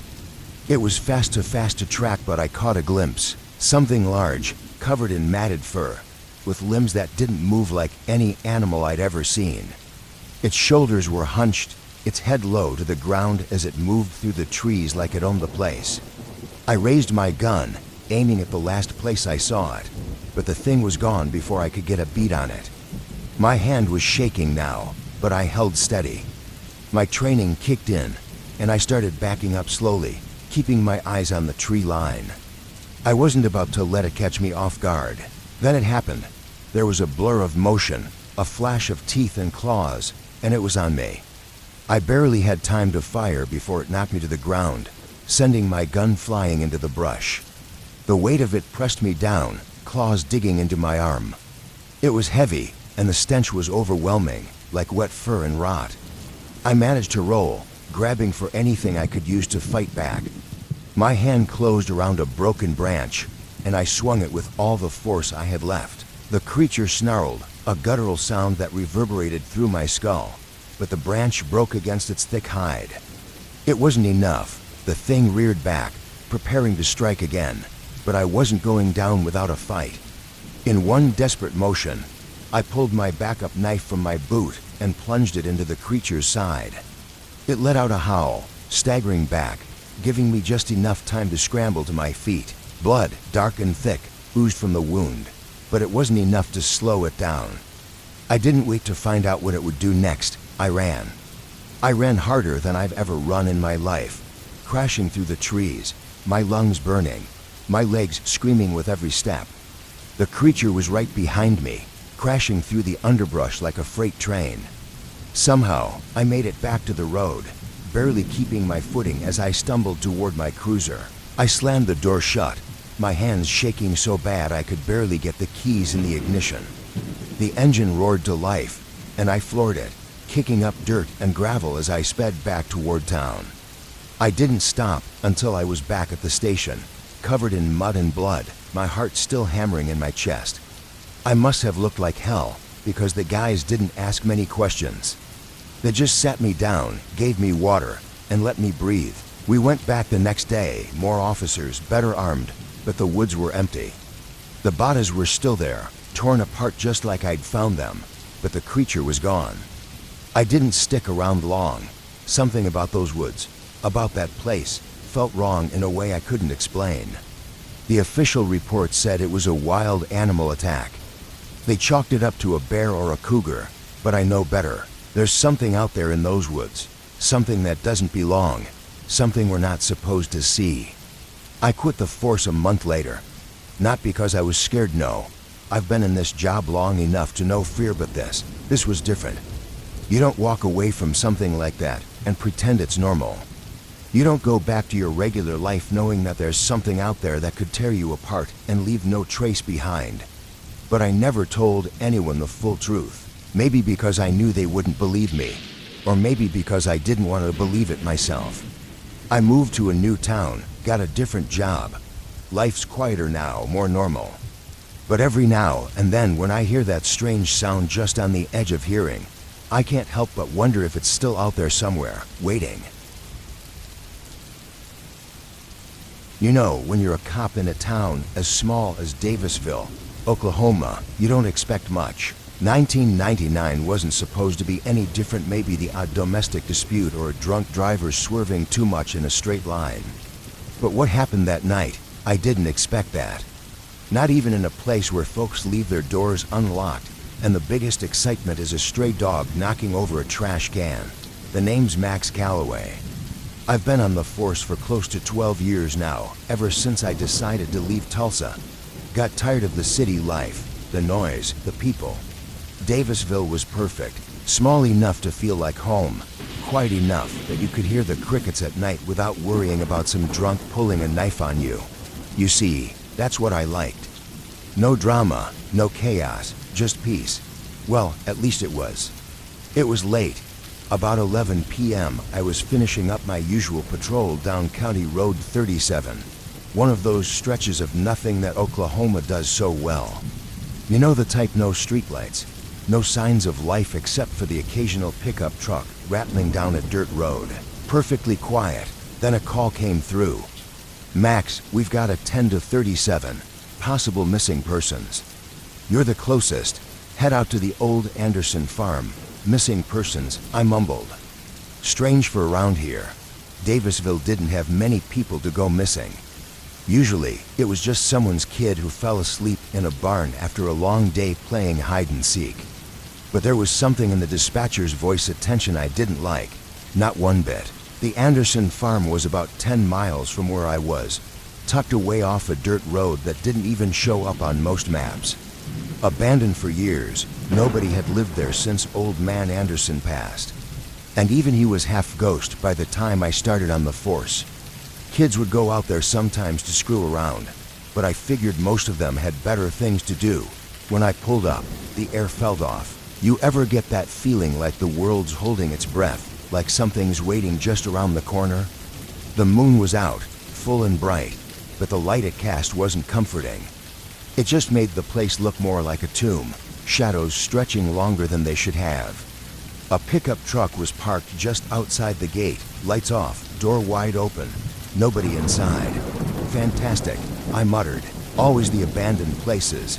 I grabbed my flashlight, stepped out of the cruiser, and called in my location. Dispatch, this is Calloway. I'm at the Anderson farm, checking out the scene now. There was no answer, just static. That's when I should have left. But I didn't. I walked through the broken gate, the old rusted hinges creaking like they hadn't been moved in decades. The barn loomed ahead, a big, dark shape that seemed to absorb the moonlight. I could feel my pulse quicken, but I shrugged it off. It was just an old barn, nothing more. Anyone here? I called out. No answer, just the wind. I stepped inside the barn, my boots crunching on the dirt floor, the sound echoing loud in the stillness. I shined my flashlight around dusty old tools, hay scattered in piles, and then in the corner, something glinted, a phone lying face down in the dirt. When I picked it up, the screen was cracked but still lit, showing a missed call. Before I could process that, I heard it a scream, sharp and gut-wrenching, coming from behind the barn. I ran. I didn't think. I just ran around the back. The ground sloped down into a dry creek bed, and that's where I found them. Tabatas torn to pieces, limbs strewn like someone had thrown them away without a second thought. I froze. It didn't make sense. There was no blood, no tracks, just carnage. I grabbed my radio, but all I got was static. That's when I heard the crunch of footsteps. I spun around, gun drawn, but there was nothing there, just the wind again, but colder this time. I don't scare easy, but my skin crawled like I'd walked into something bad, something alive. Then it stepped into view. It was big, 7 feet, maybe more. Its limbs were too long, like it had been stretched out, with skin pulled tight across a hunched body. At first, I thought it was some kind of animal, but its head was wrong to human, to familiar, and yet not at all. I pointed my gun at it, but my hands were shaking. Freeze, I shouted. It didn't freeze, it charged. I fired, missed, hit. I don't know, nothing seemed to stop it. It moved too fast for something that size, and before I could even think, it was on me. The force of it knocked me down into the dirt, and I felt claws, yes, claws dig into my shoulder. But I was lucky. The ground was slick with mud near the creek bed, and I slipped out from under its grip. It roared in frustration, an inhuman sound I'll never forget, and lunged at me again. But this time, I was ready. I fired 2 more shots into its chest. It stumbled but didn't stop. It was like it didn't even feel the bullets. I scrambled back, trying to put some distance between us. There was no way I could outrun it. Hell, I didn't even know what it was. But I knew I wasn't going down without a fight. I aimed again, this time for its head, and squeezed the trigger. The thing dropped, hard. I didn't wait. I didn't check. I just ran back to the cruiser, blood dripping from my shoulder. I slammed the door shut and floored it out of there, my heart pounding like a jackhammer. Back at the station, I called in everything, the Batas, the creature, my shoulder wound. They found the Batas just like I said, ripped apart, no blood anywhere but mine. But when they went to look for the thing, it was gone. Not disappeared, not vanished, just gone like it had never been there. Nobody believed me, not at first. They thought I'd gone crazy. A stress reaction, they called it. But the Batas were proof enough that something had happened out there. I didn't care if they believed me or not. They cleaned up the scene, buried what was left of the victims. But that creature, whatever it was, left more than scars on my shoulder. They told me to take some time off. Relax, Max, they said. Get your head straight. I haven't been back to the Anderson farm since, and I don't plan to. But sometimes, on the quiet nights, when I'm out on those long, empty roads, I think I hear something that sounds too much like claws scraping on metal. It's funny, I signed up for this job thinking I'd get away from all the craziness of the big city. Turns out, small towns can be just as bad, maybe worse. I've been working in West Virginia as a sheriff's deputy for close to 10 years now, but none of that time prepared me for what happened last night in 1996. I was assigned to a small town nestled in the Appalachian Mountains, exactly the kind of quiet place you'd expect nothing bad to happen. I liked it that way. Name's David Keene, though my buddies call me Keene. I don't usually get too deep into personal details at work, but I'm the kind of guy who's easygoing about most things, except when it comes to doing my job right. When I'm off duty, I'd rather crack a dumb joke than dig into the heavy stuff. My wife says I'm a walking one-liner, which is fair, considering how often I'm guilty of throwing humor around just to keep life light. Not that last night, though. It started simple enough. I was on the night shift, doing routine patrols through the back roads, which, if you know anything about this place, are more like dirt trails carved between endless hills and thick forests. It's a quiet beat, and sometimes the radio is the only thing that keeps you company. But I like the solitude. People around here don't cause much trouble, and most nights nothing happens. Until last night, I would have said uneventful was the best word for this job. I got a call on the radio around 11 p.m. Dispatch said there was a car parked on the side of Route 16 near the Devil's Fork area. Locals rarely go out that way. The road's not even paved, and it's mostly used by folks heading to hunting cabins deeper in the hills. That's why it stood out. A vehicle abandoned on that road late at night could only mean one of two things. Someone got lost, or someone got into trouble.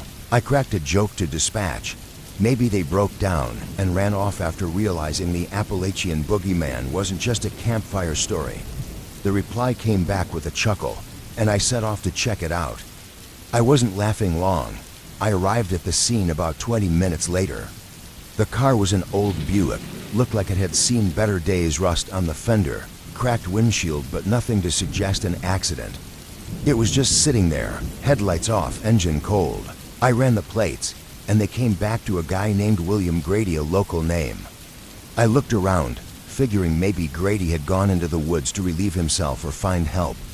People can be stubborn about walking the miles back into town, but something didn't feel right. Call it cop's instinct, but the air was too still, too quiet. No wind, no rustling in the trees, not even the sound of crickets. If you've spent enough time in the woods, you know when something's off. I grabbed my flashlight and stepped out of the cruiser, calling out for William. Nothing. I tried again. Still nothing. I shined the light around the car, looking for signs of life. That's when I noticed it. There were marks on the ground. They weren't tire tracks or footprints, more like something heavy had been dragged from the car and into the woods. I've seen plenty of weird stuff in my time, but the way the dirt was disturbed, it didn't look like a normal struggle. No shoe prints, just these long grooves carved through the soil like claws or hell. I don't know. All I knew was that this wasn't right. I called it into dispatch, but I didn't get a response. No static, no nothing, just silence. I stood there for a second, staring into the blackness between the trees. I'm not one to spook easily, but something about that silence got to me, like the whole forest was holding its breath. I almost thought about waiting for backup, but I couldn't shake the feeling that if I didn't move now, something would happen that I couldn't fix later. So I followed the marks. The trail led me about 50 yards into the woods, the beam of my flashlight barely cutting through the dense trees. I felt the dampness of the ground sink under my boots as I walked. My pulse picked up, but I kept moving. The drag marks became clearer as I went deeper, leading to a clearing where the ground had been torn up in patches. That's when I found him. William Grady was lying face down in the dirt, his limbs at odd angles, like something had tossed him around before leaving him for dead. Blood soaked his shirt and pooled beneath him. I knelt to check his pulse, but it was obvious the guy had been dead for a while. His body was cold, but it wasn't the state of his body that got to me, it was what had been done to him. His arms had been slashed up so badly that the skin and muscle were hanging in ribbons, torn like someone or something had shredded them with ease. There were bite marks along his side, but they weren't from any animal I'd seen. These weren't sharp like a wolf's or jagged like a bear's. They were wider, like the mouth of whatever bit him had a flat edge, or like its teeth had never developed the way they should have. It was strange, even for the animals in these parts. I stared at him for a second too long, the reality of it sinking in. I couldn't make sense of what I was seeing. Then I heard it, the first sound I'd heard since stepping into those woods. It wasn't close, but it was distinct, a scraping noise, like claws or something heavy being dragged along the ground.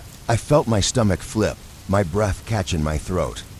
I turned the flashlight toward the sound, but it only caught the edge of trees swaying in the wind, or at least what I thought was the wind. I don't panic easily, But I'll be honest, something about that sound sent a chill through me I hadn't felt since I first started this job. It wasn't fear exactly, but something worse, like the feeling you get when you're about to step into a dark room knowing there's something waiting on the other side. I kept my hand on my holster, ready to draw if I had to, but that sound kept getting closer. I don't know what it was, but every instinct I had told me to get out of there, fast. Before I could react, something rushed past me, fast as a blur. The beam of my flashlight flickered, catching just the edge of something moving too fast to make sense of. I stumbled back, my pulse pounding in my ears. Whatever it was huge, and it was fast. I tried to track it with the light, but it was gone before I could get a good look. The only thing I could make out were more of those drag marks, but now they were fresh, leading deeper into the forest. I did the smart thing. I turned around and booked it back toward the car. I'm not proud of it, but if you'd been there, you would have done the same. Whatever it wasn't something I could take down with a gun, not alone. Back at the car, I tried the radio again, but still nothing. I felt the tremor in my hand as I gripped the receiver. In all my time on the force, I'd never been scared like that. But something about what I saw in those woods, what moved past me, there was no making sense of it. I had to assume it was something wild, maybe sick, something that escaped whatever pit in nature it crawled out of. But that didn't explain Grady. I was halfway through reporting what I'd seen when I heard the sound again. This time it was behind me, closer. Something was moving through the trees fast but steady, like it knew exactly where I was and didn't care if I heard it. I drew my weapon, backing toward the car, and that's when I saw it. Whatever it was stepped out from behind the trees, just enough for the moonlight to hit it. It was about 7 feet tall, hunched, with long arms that ended in blunt claws. Its skin looked almost leathery, like it had been scorched or never fully developed, like something trapped between human and animal. But what struck me most was the way it moved, almost like it had learned to walk upright. But it wasn't natural for it. I pointed the gun at it, yelling for it to stay back, but it didn't flinch. It just stood there, staring at me, silent. I didn't wait for it to make the first move. I fired 2 shots, both hit center mass, but it didn't go down. It staggered back, snarling, but it didn't fall. Instead, it let out this low, horrible sound, like it was mad I even tried to stop it. Before I could get off another shot, it lunged forward. I barely had time to jump out of the way, rolling into the dirt as it crashed into the side of my cruiser, denting the door with its weight. I scrambled to my feet, heart pounding, but it was already circling around me. My mind was racing, my hands were shaking, but I didn't freeze. Training kicked in. I aimed again, this time for its head, and fired. The shot hit its shoulder instead, and it let out another sound, more furious than before. But this time, it didn't attack.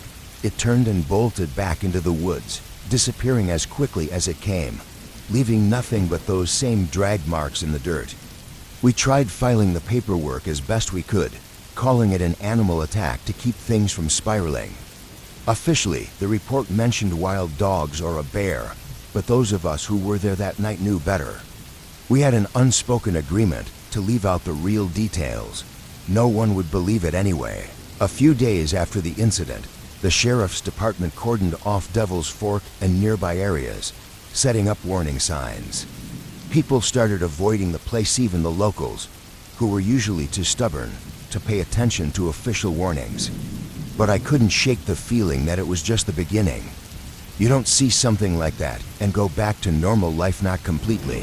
One evening, about 2 weeks after the attack, I was working a quiet shift when I got a visitor, old man Jasper, one of the town's oldest residents. He came by the station unannounced and silent as a ghost. He didn't say much, just walked in, tipped his hat, and sat across from me. His eyes were dark, deeper than I'd ever seen, and there was something in the way he stared that unnerved me. He didn't blink. "You saw it, didn't you?" he said, his voice low and gravelly, like he was stating a fact. I nodded, though I didn't confirm exactly what. I didn't need to. He leaned in closer, his breath smelling faintly of tobacco and something older. "We call it the shadowkin. been around longer than these hills, longer than anyone can remember. We don't talk about them, 'cause it draws them closer. They're not just animals. They're smarter than you think. I swallowed hard, feeling the weight of his words settling over me. So what do we do? Jasper shrugged, his wrinkled hands tapping the arm of the chair. You don't do nothing.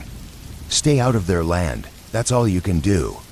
They don't bother much unless you wander into their territory. And you did. His words hung in the air, heavy with finality. There wasn't much else to say. Jasper stood up, tipped his head again, and walked out without another word. The town moved on, as towns do. People carried on with their lives, but there were always whispers, folks warning each other not to stray too far into the woods or venture near Devil's Fork. And no one, not even the most curious of locals, dared to ask what had happened to Grady or Carson. As for me, I stayed with the department, but I kept my distance from those woods. I'm not the superstitious type, but I'm not an idiot either. There are things out there you can't explain, and after what I saw, I wasn't about to push my luck. A few months later, I put in for a transfer, not because I was scared, not in the way you might think, but because I couldn't shake the sense that the forest had marked me somehow. Even when I wasn't there, I felt like it was watching, waiting for me to come back.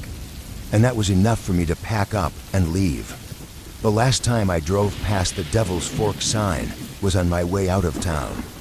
I glanced toward the tree line one last time, half expecting to see something, but there was nothing. Just the same quiet stillness I felt before. It's been years since then, and I don't talk about what happened much. I don't have nightmares or scars, at least not the kind you can see, but every now and then when I'm driving through a dark stretch of highway or walking through unfamiliar woods, I get that feeling again. The sense that something's just a little too quiet, a little too still. And I remember Jasper's words, they're smarter than you think. So I keep moving, and I don't look back. You see, some things you don't need to explain. Some things you just need to stay away from. I didn't become a cop to make friends. I became one because it was the only thing that made sense after my brother disappeared. That was 15 years ago. In a small town like Yakle, Washington, nobody really goes missing, not for good, at least. But Robbie, he never came back. It's why I've stayed here, pounding the same dirt roads, hoping one day I'd figure it out. 1999. That year sticks with me like the smell of damp pine needles after it rains. I'm Aaron Griggs, and I'm the only cop this town's got. Population barely over 100, most of them old-timers who've been here since the place was just a handful of cabins and logging camps. It's quiet work, mostly too quiet if you ask me, which I suppose is why I took to patrolling the outskirts more than usual. The woods, I've got this stupid idea that maybe, just maybe, I'd find something. Closure, maybe justice, if you want to get dramatic. Most days it's the same empty roads, the occasional fox darting across the road. But then there are days like today. You know, the kind you get that itchy feeling at the back of your neck, like you're being watched, but can't prove it. I was about an hour outside of town, near the edge of Gifford-Pinchot National Forest, deep enough in that you wouldn't run into a soul unless they wanted to disappear. I'd stopped to stretch my legs when I noticed something strange. At first, I thought it was a pile of dead leaves, but no, it was a tarp covering what looked like a shallow pit. Curious, I walked over and peeled the tarp back. I wish I hadn't. The first thing that hit me was the smell. If you've never smelled a rotting body before, count yourself lucky. The pit was shallow, barely covered, and it held 3 bodies, 2 men, 1 woman. Faces bloated, skin blue and stretched, all of them mangled, torn apart like something had used them as a chew toy. No guns, no knives. This wasn't some crazed hermit with a grudge. This was something else. I don't know what kept me from vomiting, but I snapped into cop mode real quick, grabbing my radio. I called it in, but out here the signal's spotty at best. Figures. I cursed and did the only thing I could, try to figure out what the hell had happened. The first body, the woman, had claw marks down her side, jagged and deep. Too deep for a bear, too erratic for a mountain lion. Something stronger, bigger, The other two men were worse off, limbs twisted at odd angles, flesh torn right down to the bone in some places. They didn't stand a chance. I looked around, scanning the tree line for any sign of movement, but there was nothing. Not even birdsong. It was like the forest had gone still, holding its breath. And that's when I heard it, the faintest shuffle of leaves behind me. I turned, hand on my sidearm, and there it was. I'd never seen anything like it, tall, hunched, but fast. Its fur, or was its skin, was matted, slick with something dark. It moved like a predator, circling me but keeping its distance. I drew my gun, and I swear it grinned. Not like a person grins, more like a wolf, all teeth and no warmth. You ever meet someone who thinks they're invincible? I muttered under my breath, my own nerves laughing at me. Well, meet the guy who's just now realizing he's not. I fired off 2 rounds, aiming for center mass. The shots echoed, cracking through the trees. It should have dropped, but all it did was stumble back like I'd thrown a rock at it. I tried again, another 2 shots, this time hitting its leg. Same damn thing. It stopped moving for a second, gave me this sideways look like it was thinking, and then it rushed me.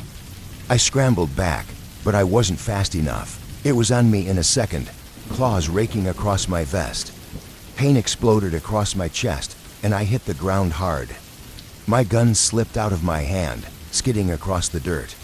The thing loomed over me, saliva dripping from its teeth. Eyes, God, I don't even know if it had eyes. Okay, Aaron, this is it, I thought. You're about to be an appetizer. But something happened. It paused, sniffing the air like it had just caught wind of something better.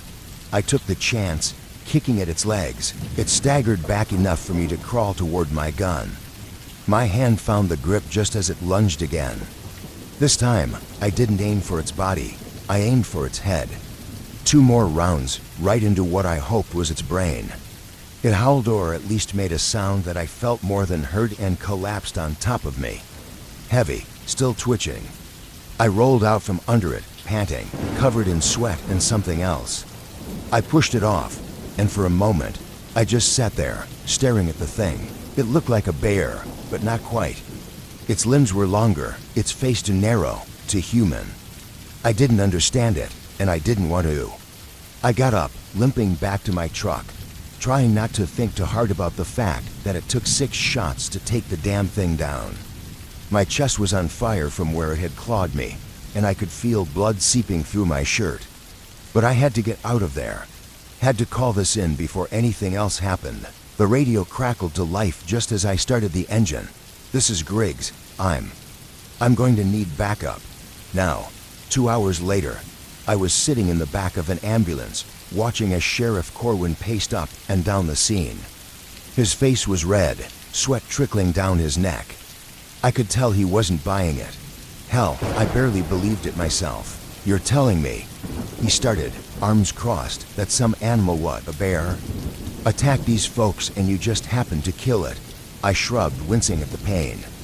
It wasn't a bear. He gave me a look, one that said I'd better think long and hard about what I was saying next. Then what was it? I don't know, but it's dead now. He shook his head. You've been out here too long, Aaron. Maybe it's time to take a break, get some air. You're starting to sound like those loonies who claim Bigfoot's real. I wanted to laugh, but I didn't have the energy. Go take a look. It's still there. Corwin's men had already bagged the bodies, and I could see them hauling the creature into a truck. He shot me another glance, and then walked off toward his cruiser. I sat there, staring at the trees, my mind going over the same thought again and again. Whatever that thing was, there had to be more of them. And worse, I had a gut feeling that this wasn't the first time it had killed. It was too calculated, too aware.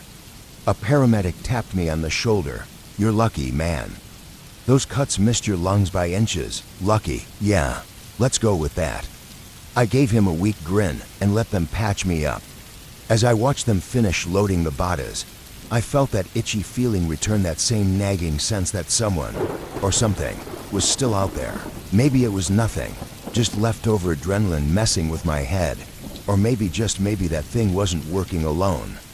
Either way, I wasn't about to stick around and find out. Sheriff Corwin never brought it up again. The report he filed said it was a bear attack, no questions asked. He didn't like loose ends, and he certainly didn't want anyone thinking Yackle had some kind of monster roaming the woods. But me, I knew better, and I wasn't the only one. The town kept quiet, but I'd catch whispers here, and they're old folks talking in hushed tones, kids daring each other to go out into the woods at night. They didn't know the half of it, but they had a sense, like everyone does in these places, that something just wasn't right. As for me, well, I still do my patrols, still drive out to the edge of town just to make sure nothing else is creeping around. And every once in a while, I'll hear it again, that rustle in the bush, that strange shuffle of feet on the forest floor. But here's the thing, I know it's out there, and next time, I'll be ready. You know, working as a small-town cop has its moments. Most of them aren't great paperwork, dealing with petty nonsense, and listening to people complain about their neighbors being too loud or parking wrong. But every now and then, something comes along that shakes you to your core, makes you question what's out there. It was 2003. I remember because I had just moved back home after a few years in the city. My name's Trent McKay, by the way. I came back because I thought life would be quieter out here, simpler. I figured I'd take over for the sheriff when he retired, but he wasn't going anywhere soon. For now, I was stuck in routine, until that one night. Sudden Creek's a peaceful enough place, nestled in the Oklahoma hills, where life's slower. People tend to keep to themselves, and not much happens. But in late July, dispatch got a call about some campers that hadn't returned. I figured it was nothing, maybe they just lost track of time or decided to stay longer, but I had this gut feeling, you know. Something felt off. Go check it out, Trent. It's probably just a couple of city slickers who got themselves turned around, Sheriff Harlan said with his usual half-amused tone. He didn't take much seriously unless it involved his lunch break. So, I headed out to the woods where they'd supposedly been camping.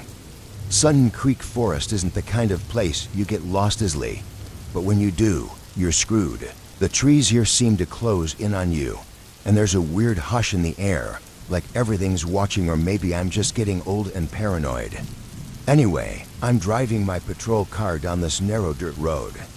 By then, it's already dusk, and the light's starting to fade. I pull up to the trailhead, step out, and call into dispatch. McKay, checking out the last known location. No sign of the campers yet. I hear some garbled response about checking in soon, but the signal is terrible out here. Doesn't matter. I grab my flashlight and head into the woods. After about 30 minutes of walking, I find they're camped at tents, a small fire pit, and some chairs knocked over like they left in a hurry. It's dead quiet, and the air feels too still. You know, like the forest had forgotten how to make noise. No birds, no crickets, nothing. I poke around the campsite, looking for anything that might tell me where they went. Their gear was still their cooler full of beer, some hiking boots, and an open map flapping against a tree trunk. One of the tents had a few bloodstains on the entrance, not a lot, but enough to make the hair on the back of my neck stand up. I called it in, but I doubted anyone would come out right away. It's not unusual for people to have a minor accident while camping, get spooked, and run off. Maybe they fell and hurt themselves, but then I found the trail. The ground was disturbed, like someone had been dragged. Now, I'm not a tracker or anything, but even I could see it led deeper into the woods. I was halfway down it when I realized something else. The drag marks didn't look like they came from shoes or boots. No, it was almost like something on all fours had scraped across the dirt. I should have turned back. I should have called for backup, but I didn't. Maybe it was my ego, or maybe I just didn't want to look like a coward in front of the sheriff. As I followed the trail, the trees thickened, and the underbrush became dense. The air felt even heavier. That's when I saw it about 20 feet ahead. There was this thing. It was hunched over something, tearing into it. At first, I thought it was a wild animal, a mountain lion or something. But it wasn't. The thing was big with a body that moved in jerky, unnatural ways. Its skin looked leathery, stretched tight over bulging muscles. I tried to think of what animal it could be, but nothing matched. I stepped on a branch, and it snapped, loud to loud. The thing turned its head toward me, slow, deliberate. I won't lie to you, my first thought was, oh crap, I'm dead. But I froze. Not out of bravery or anything like that. My brain just couldn't process what I was seeing. It had these strange limbs, long and spindly, almost insect-like, but thicker, with clawed tips. The thing didn't have fur, just patches of coarse hair around its shoulders. Its head was shaped wrong, elongated, like it had a snout, but not quite right. The closest thing I could compare it to was a diseased wolf, but this wasn't any wolf. Before I could react, it lunged. Yeah, I know lunge is one of those words that makes everything seem dramatic, but there's no better way to describe how it came at me, quick, vicious. I had a split second to draw my gun, but I was too slow. It was on me in an instant. It slashed at my shoulder with those claws, and I felt a searing pain as I hit the ground. I fired twice. The shots were loud, deafening in the quiet woods. I must have hit it because it let out this awful sound, half screech, half growl, but not the kind of noise you'd expect from any living creature. It was unnatural, like something trying to mimic pain. It backed off, circling me. I was bleeding, trying to stand, my flashlight rolling in the dirt somewhere behind me. My shoulder throbbed, and I could feel warm blood soaking through my shirt, but the thing wasn't done with me yet. It was testing me, circling like it knew I couldn't fight back. I could hear something faint in the distance, voices maybe, or was I just imagining it? I stumbled backward, keeping my gun raised, but my vision was blurry, my breathing ragged. I was losing blood fast. Then, out of nowhere, it bolted. Not at me, away, into the woods, gone like it had never been there. I don't know what scared it off, but I wasn't about to wait and find out. I scrambled to my feet and limped back toward the trailhead, leaving the campsite behind. When I finally got back to my car, I collapsed on the ground next to it. I radioed for help, and within an hour, I was in the back of an ambulance, barely able to keep my eyes open.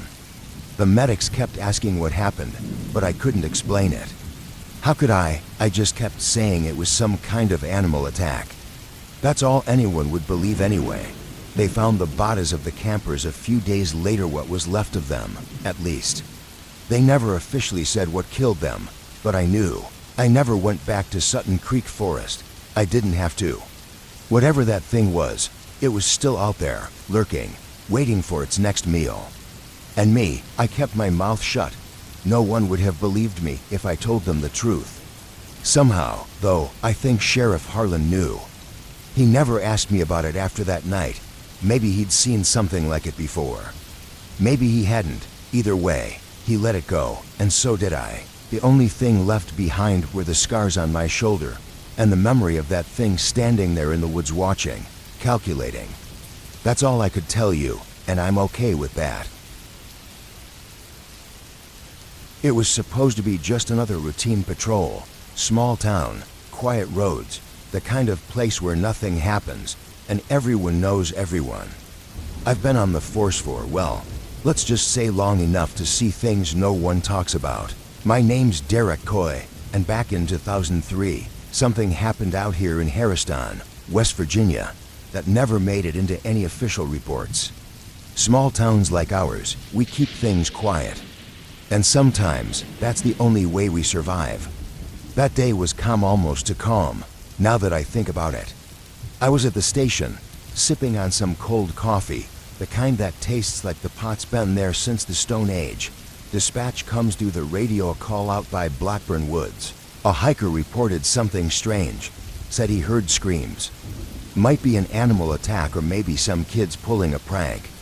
Blackburn's always been one of those places, the kind of spot where legends are born and rumors run wild. But I'm a practical guy. I don't believe in ghost stories, the real monsters. They're just people doing terrible things. The hiker, some guy from out of state named Tom Blake, was a mess when I found him. He was pacing by the entrance to the trail, sweating like a sinner in church. He kept glancing back over his shoulder like he expected something to jump out of the woods at any second. "Officer," he said, voice shaky, "you got to come with me." "I think something's wrong back there," I heard. I don't know what I heard, but it wasn't right. Something bad. I sized him up mid-30s, clean-cut, not the type to mess around. I followed him down the trail, my hand resting on my sidearm. He wasn't giving me much to go on, just muttering under his breath about how something felt off. About 20 minutes in, I noticed it too. The birds had gone silent, and the woods seemed wrong, like the trees were holding their breath. We reached a clearing where the grass was trampled down, like something big had been there, rolling or dragging itself across the earth. And then we saw it, the body. Tom Blake recoiled, nearly stumbling backward. It was a man, or what was left of one. His torso had been ripped open, skin and muscle shredded like wet paper. Bones jutted out at unnatural angles, and his face was twisted in a frozen scream. This wasn't an animal attack. No bear does that kind of damage. I radioed it in, called for backup, but something in the pit of my gut told me we weren't dealing with anything normal. We crouched down, and I examined the scene more closely. Whoever or whatever did this wasn't just killing for survival. The cuts were too deliberate, too vicious. This was enjoyment. There was no sign of a struggle around the man, no weapons nearby, and no tracks leading to or from the body. "You said you heard screams?" I asked Tom, keeping my voice low. "When?" "About an hour ago," he replied, looking around nervously. But it wasn't just one scream. It was like someone was being ripped apart bit by bit.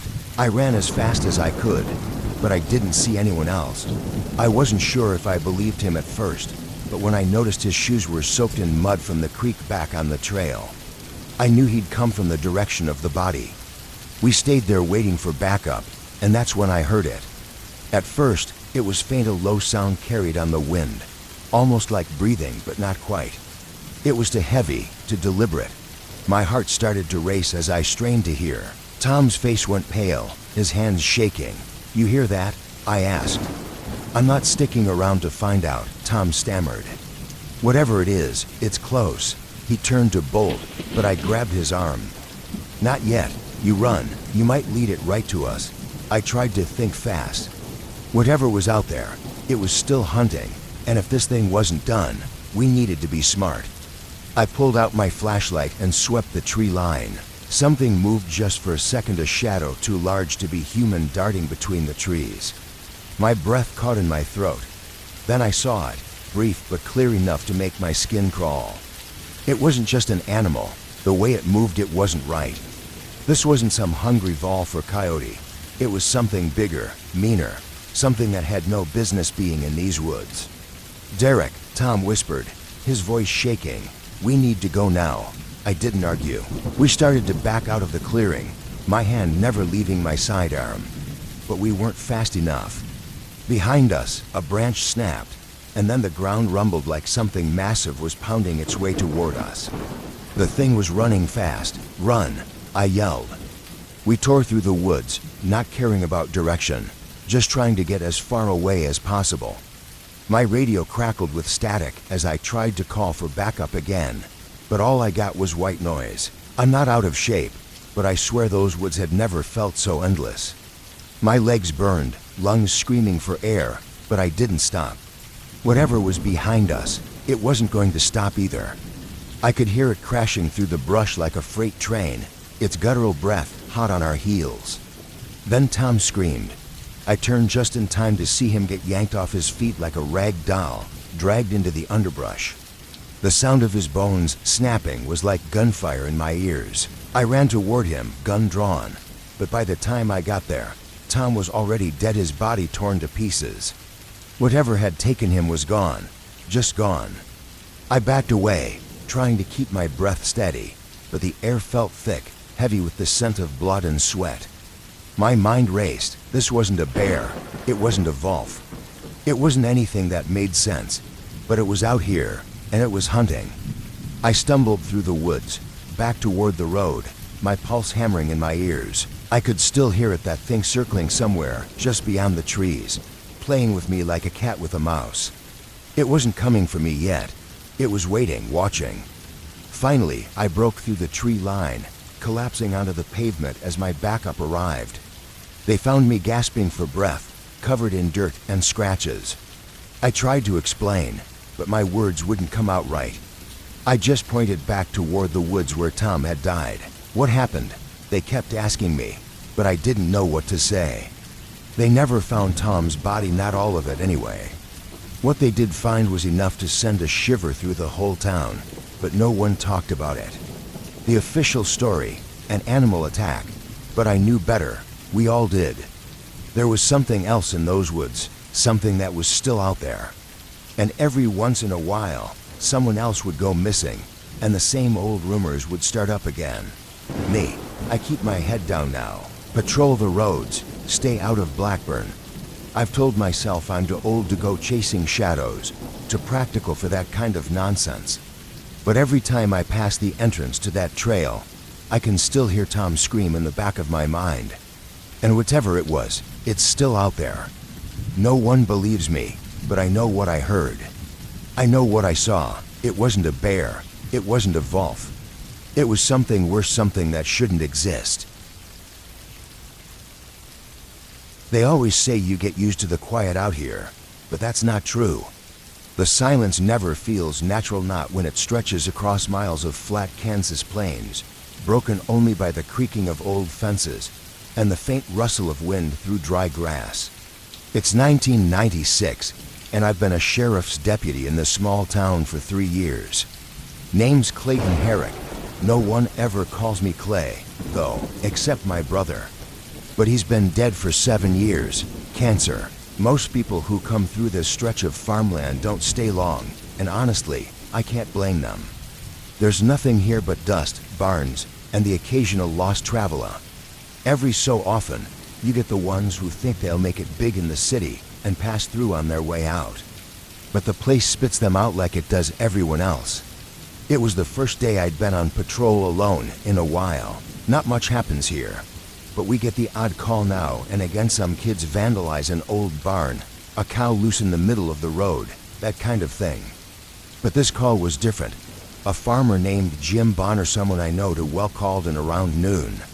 Said his daughter Lizzie hadn't come home last night. She's 17, with a bit of a wild streak, but nothing that ever got her into serious trouble. She was supposed to be out with some friends, but they hadn't seen her either. This wasn't typical Lizzie. I drove out to the Bonner place, a small, rundown farm just outside town. Jim met me at the gate, his face hard as stone, but there was something in his eyes that told me he was scared. Not the kind of scare you see in people who have misplaced something, but the kind of scare that comes from feeling like you're about to find something you don't want to. She's never done this before, he muttered, wringing his hands as he led me into the house. Lizzie always tells us where she's going. This ain't like her, Clayton. I nodded. It wasn't like her. That much was clear. I told Jim I'd found Lizzie. I told him she was gone. I left out the part about the creature, the blood, and the chaos. What would have been the point? The truth wouldn't bring her back, and Jim didn't need the weight of a nightmare he couldn't understand. He just sat there on the porch, staring at the ground as I spoke. When I finished, he nodded, his face hollow, the light in his eyes dimmed to nothing. "Thank you," he said quietly, his voice cracking under the strain. "For bringing her back." The words hung in the air, heavy and meaningless. There was no gratitude in them, only grief. By the time I got back to the station, the world had already started moving on. Backup had come and gone. They took Lizzie's body and the creature, though nobody wanted to talk about what we'd seen out there. The official report, a wild animal attack. Wolves, they said, even though there hadn't been wolves in these parts for decades. A few folks whispered about a bear, but the ones who knew better didn't say a word. It was easier that way, safer. I stayed on for a few more months, going through the motions of patrols and paperwork, but nothing felt the same. The quiet of the town wasn't comforting anymore. It pressed down on me, heavy and suffocating, like the woods that night. Every creak of a barn door or rustle of wind in the fields set my nerves on edge. I'd lie awake in bed, staring at the ceiling, hearing that low, guttural growl in my head, replaying the moment Lizzie's lifeless body came into view. Old man Schmid didn't talk about what happened either. He was back to tending his fields within a week, moving slower, his face more lined than it had been before. But every now and then, I'd catch him glancing toward the tree line, his shotgun within reach, his expression wary. He knew, just like I did, that we hadn't seen the last of whatever that thing was. The town buried Lizzie Bonner in the small cemetery by the church. It was a quiet affair, as most funerals are here. People brought casseroles and said all the right words, but the atmosphere was thick with unease. Nobody asked too many questions, but I could see the unspoken fear in their eyes. They all knew something was wrong, even if they didn't know what. A few weeks after the funeral, I put in for a transfer. I didn't tell anyone why.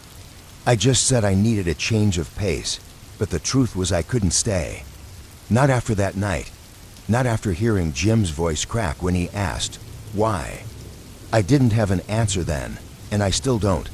The last time I drove past the Bonner farm, I couldn't bring myself to look at the house. I kept my eyes on the road and my hands on the wheel, but I couldn't shake the feeling that I was being watched.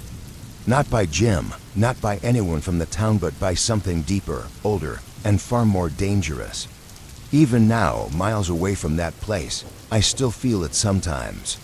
A weight in the air, a silence that stretches too long. A shadow in the corner of my eye that disappears when I turn to look. I keep telling myself it's just my imagination, just the memory playing tricks on me. But deep down, I know better. There are things out there in the dark, things that don't belong in this world. And sometimes, they come into ours, leaving scars on the land, on the people, and on the ones who survived to tell the tale. I promised Jim I'd do everything I could to find her, then got back in the patrol car and started my usual route, checking all the places Lizzie liked to hang out with her friends. The old railroads, the lake, even the abandoned grain silo a few miles out of town. But there was no sign of her anywhere. By the time the sun dipped low, casting long shadows across the fields, I was heading back to town, dreading what I'd have to tell Jim. That's when the call came through dispatch. Sheriff, you better get over to the Schmid farm. We got a situation. When I pulled up, the place was alive with chaos flashlights cutting through the dark, panicked shouting, and Mrs. Schmid sobbing into her hands. Old man Schmid stood near the barn, his shotgun hanging limp in his hands. I pushed through the crowd, bracing myself for what I was about to see. Tabatas. One lay face down in the dirt, torn open like some savage animal had ripped it apart. Blood soaked into the ground, dark and glistening under the flashlight beams. The other was slumped against the barn wall, its neck twisted at an impossible angle. Who are they? I asked, already knowing I didn't want to hear the answer. Travelers, old man Schmid muttered, his voice shaky. Came through earlier today, said they were heading west. My boys found M like this. I crouched next to the first body, my stomach knotting tighter the longer I looked. No tracks, no signs of struggle, and the wounds God, the wounds. Too vicious for a person, too clean for an animal. It didn't make sense. Get everyone inside, I ordered. Whatever did this might still be nearby. Old man Schmid nodded, though his expression told me he didn't believe it was any animal. And deep down, neither did I radioed dispatch, told them to send backup, though I knew help wouldn't come until morning. Out here, we were on our own, especially when things got serious. It wasn't until midnight that I saw it.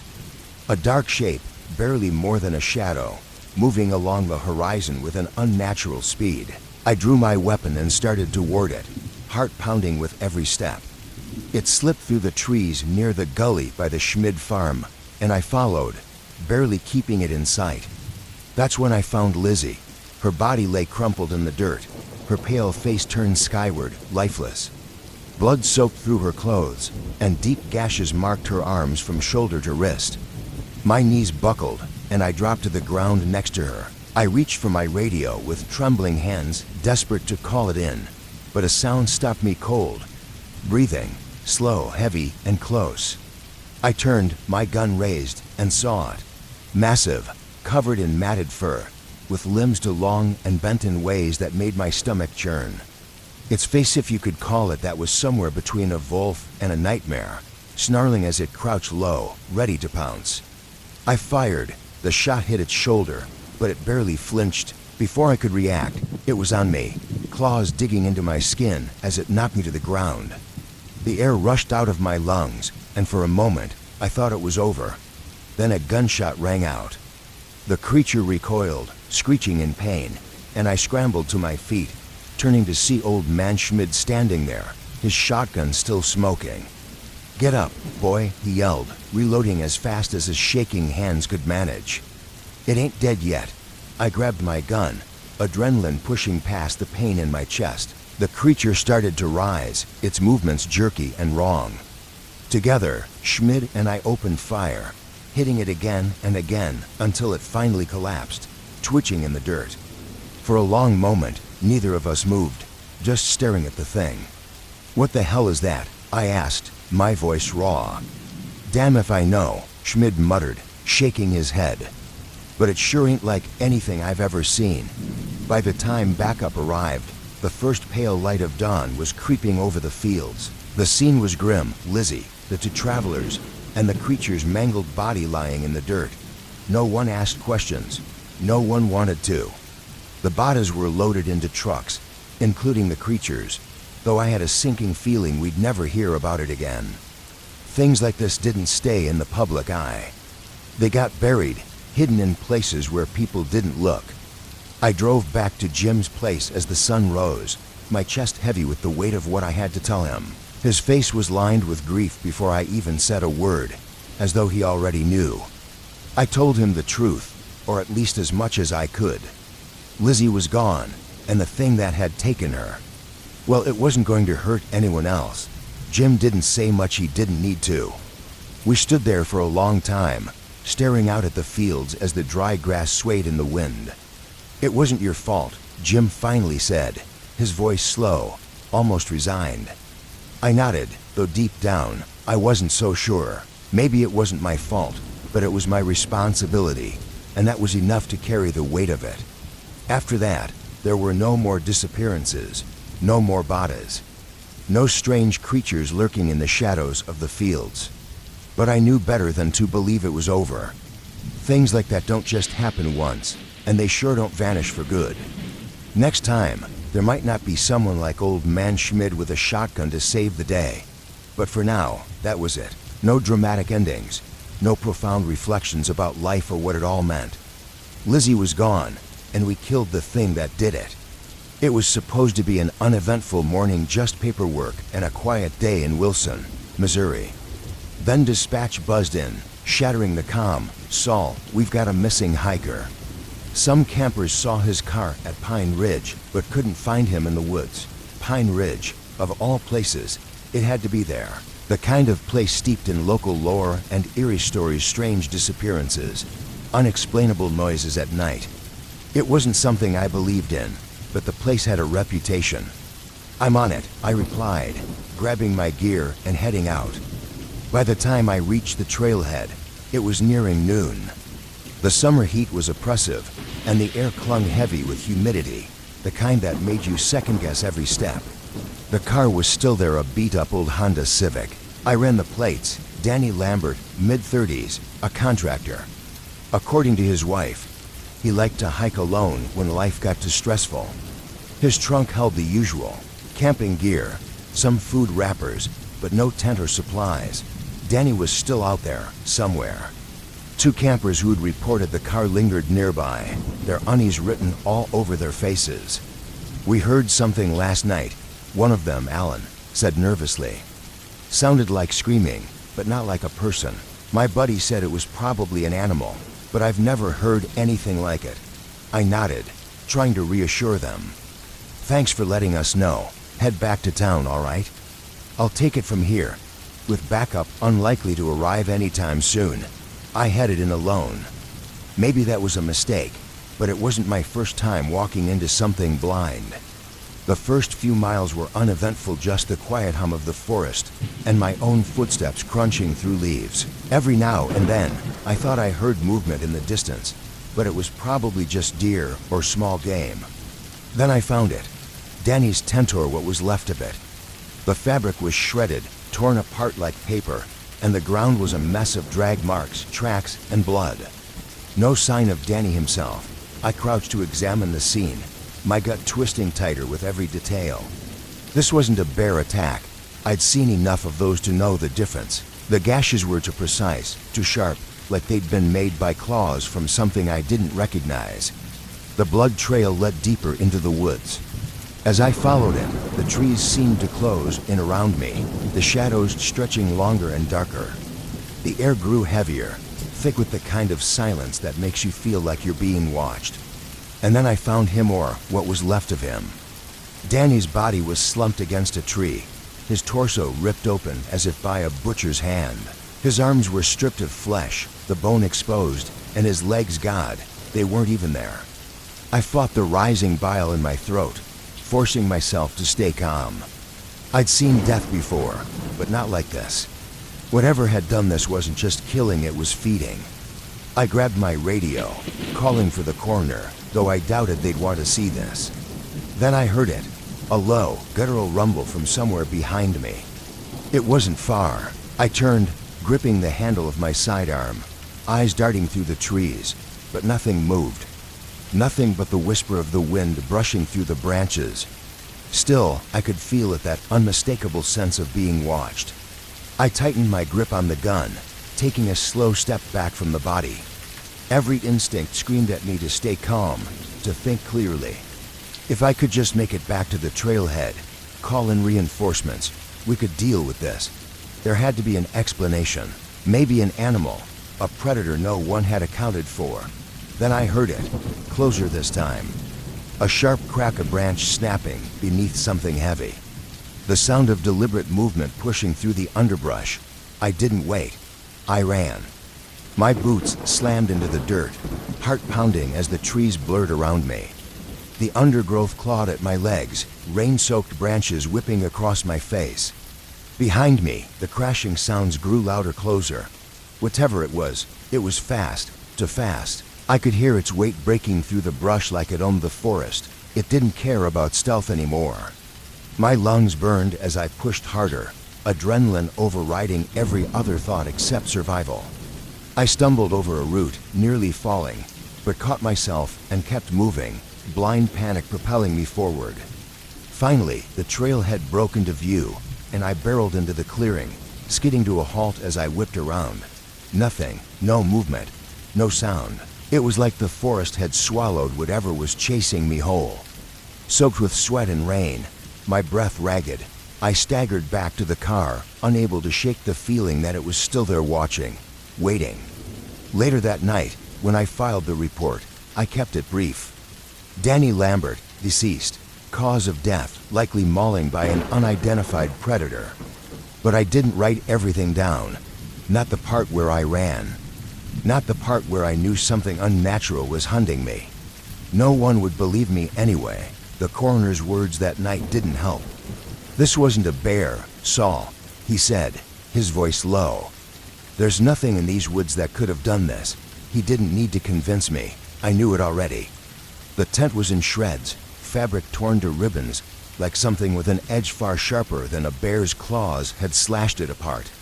Clothes and camping gear were strewn about, scattered in a chaotic display that spoke of violence, not accident. But there was no sign of the hiker.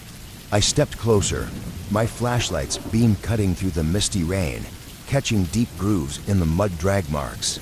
Something heavy had been pulled away from the site. Well, that's not good, I muttered under my breath, forcing my voice to stay steady. Maybe it was a bear. That would make sense, wouldn't it? Except we hadn't seen bears around here in years. Crouching, I examined the ground more closely. There were footprints, but not like anything I'd ever seen. Too big. The shape was wrong, almost distorted, like something out of a nightmare. I stood up quickly, hand instinctively resting on the grip of my gun. My heart pounded in my chest, the realization dawning that this wasn't just a missing hiker case anymore. I followed the drag marks deeper into the woods, the rain and mud making it harder to navigate. Those strange tracks crisscrossed the trail, overlapping as if whatever left them had been circling the area, watching, waiting. A part of me wanted to laugh, to crack some joke to break the tension, but no words came.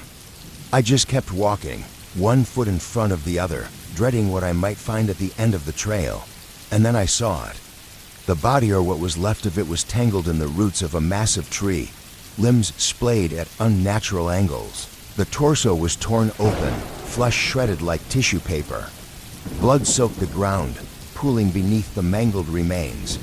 The face, or what was left of it, was almost unrecognizable, but the clothes matched the description of the missing hiker.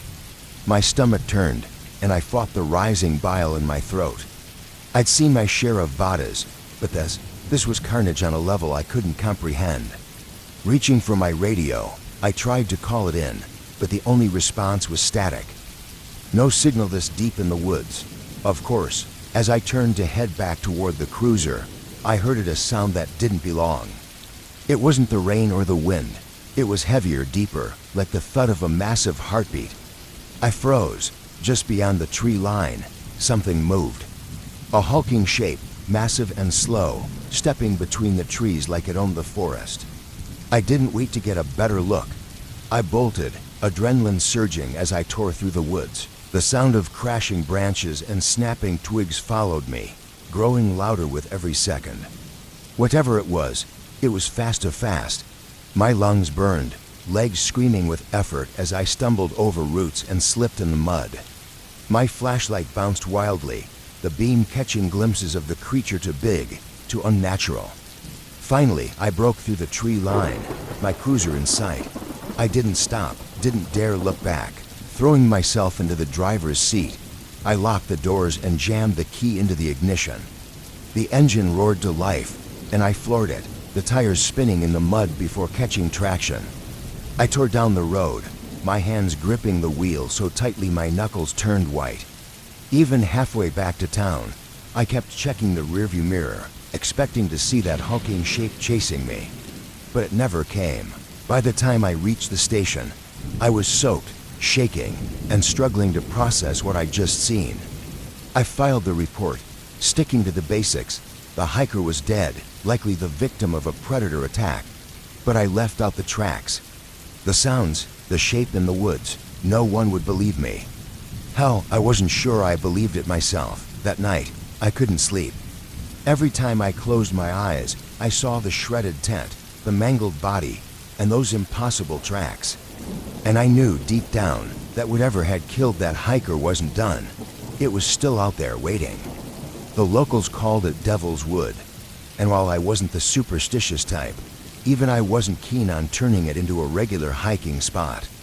As I pulled up to the Jenkins farm, the air seemed heavier, and Old Man Jenkins was already waiting by the barn, his shotgun slung over his shoulder like an extension of his arm. "Bryce," he greeted, his voice low, the lines on his face deeper than usual.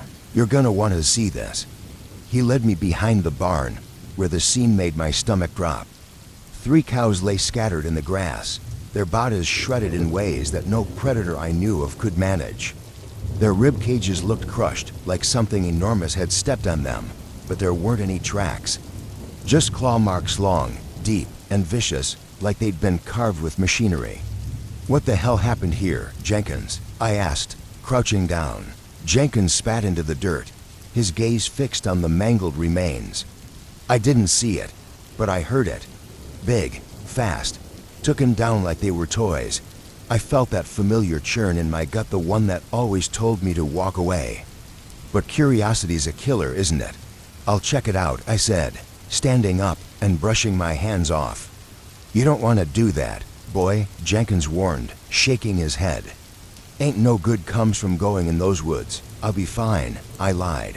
I radioed dispatch to let them know I'd be out of the cruiser for a while, then headed toward the tree line with my flashlight in hand. The forest loomed ahead like a wall of black, ancient and impenetrable. It felt alive, and not in the peaceful, nature-loving way.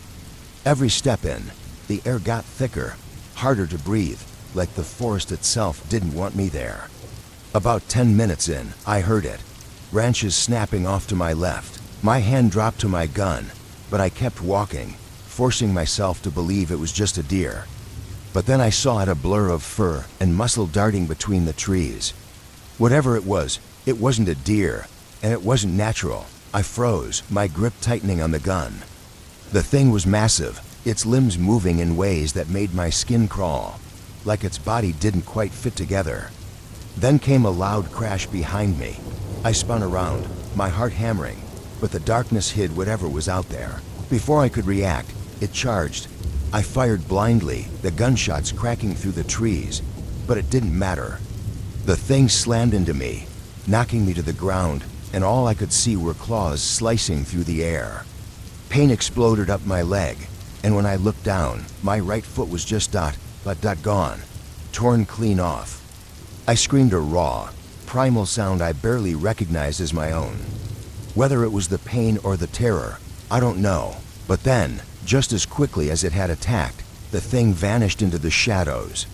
I lay there, blood pouring from what was left of my leg, staring up at the tangled canopy above. I should have been dead. Maybe it let me live, or maybe it just didn't care. Either way, I wasn't sticking around to find out. With every ounce of strength I had, I crawled. Every inch felt like a mile. Blood soaked my uniform, leaving a bright trail behind me that might as well have been a beacon for whatever was still out there. When I woke up, it was in a hospital bed. My leg was wrapped in enough gauze to make a mummy, and Jenkins was sitting by the window, his shotgun propped against the wall. "You're lucky," he said, not looking at me. "Damn thing left you alive." I stared at him, my throat dry, my voice barely a rasp. "What the hell was it?" Jenkins turned, his eyes colder than I'd ever seen. "It ain't from this world, boy. That thing's been here longer than me. Longer than you, maybe longer than this land itself." I didn't have a response. What could I say? 2 months later, I hobbled back to the Jenkins farm, a crutch under my arm and a permanent limp reminding me of that night. The woods still stood, dark and foreboding, but something had changed. Jenkins told me the thing had come closer since then, right up to the barn. Its claw marks were carved into the doors now, deeper and bolder. The town had started whispering again, but it wasn't like before. These weren't just rumors anymore, they were warnings. Families packed up and left, not bothering to sell their land. Jenkins was right, that thing wasn't from this world. And whatever it was getting hungrier. It wasn't far off. I turned, hand resting on my sidearm, scanning the trees for movement. Nothing moved, just the wind brushing against the leaves, but I knew better. Something was out there, watching. I kept my hand on my gun as I stepped away from the bodies, trying to stay calm. If I could just make it back to the trailhead, call in the proper teams, we'd figure this out. There had to be a rational explanation of predator, maybe an animal we hadn't accounted for. Then I heard it again, closer this time. A branch snapped, followed by the unmistakable sound of something heavy pushing through the underbrush. I didn't wait to see what it was, I ran. I'm not a sprinter, but adrenaline works wonders. My boots slammed against the dirt, breath coming in ragged gasps as I tore through the forest. Whatever was behind me, it was fast. I could hear it crashing through the trees, plowing through the brush like it didn't care about stealth anymore. I don't remember much about those next few minutes, just blind panic, raw and consuming, the kind that turns your thoughts to static. The sheer terror of knowing something was hunting me made every step feel like a desperate fight to stay alive. I nearly tripped over a fallen log, scrambled to my feet, and kept going. When I finally broke through the tree line and onto the trailhead, I was drenched in sweat, my heart pounding so hard I could barely hear anything else. I turned, half expecting to see it burst out of the woods behind me. But there was nothing, no movement, no sound. It was like the forest had swallowed the thing whole, hiding it away. But I knew it was still out there, lurking just beyond the trees. When I got back to the station, I filed the report short, clean, no room for speculation. Danny Lambert was dead, mauled by what appeared to be an unidentified predator. That was the official story. But I didn't write down everything, not the part where I ran, Not the part where I knew something was following me, unseen and relentless. Because no one would believe that. Later that night, the coroner came back with his findings. He looked me dead in the eye and said, "Cole, this wasn't a bear. There's no animal in these woods that could have done this." He didn't have to tell me twice. The next morning, I drove back to the gravel pit with a couple of deputies. This time, we were fully armed. We combed the area, searching for tracks, for signs of whatever had killed Danny Lambert. We found nothing, no predator, no creature. Just the remains of Danny and the suffocating weight of the woods around us. I left the gravel pit that day knowing one thing for certain. Whatever had killed him wasn't done. It was still out there, waiting. I didn't need to look back. I could hear it crashing through the woods behind us, the heavy, bone-shaking sound of something massive gaining ground. Every step brought it closer. The girl stumbled, falling hard into the dirt. I grabbed her arm, practically dragging her along as we sprinted toward the car. The ground seemed to tremble beneath us with each pounding step of whatever was chasing us. When we finally reached the car, I threw the door open and shoved her inside. Then I saw it, fully, clearly. It stood hunched onto legs, its body covered in matted fur, but its face was wrong, to human. Its long arms ended in massive claws, dripping with blood, and its mouth. Its teeth were jagged, predatory, something straight out of a nightmare.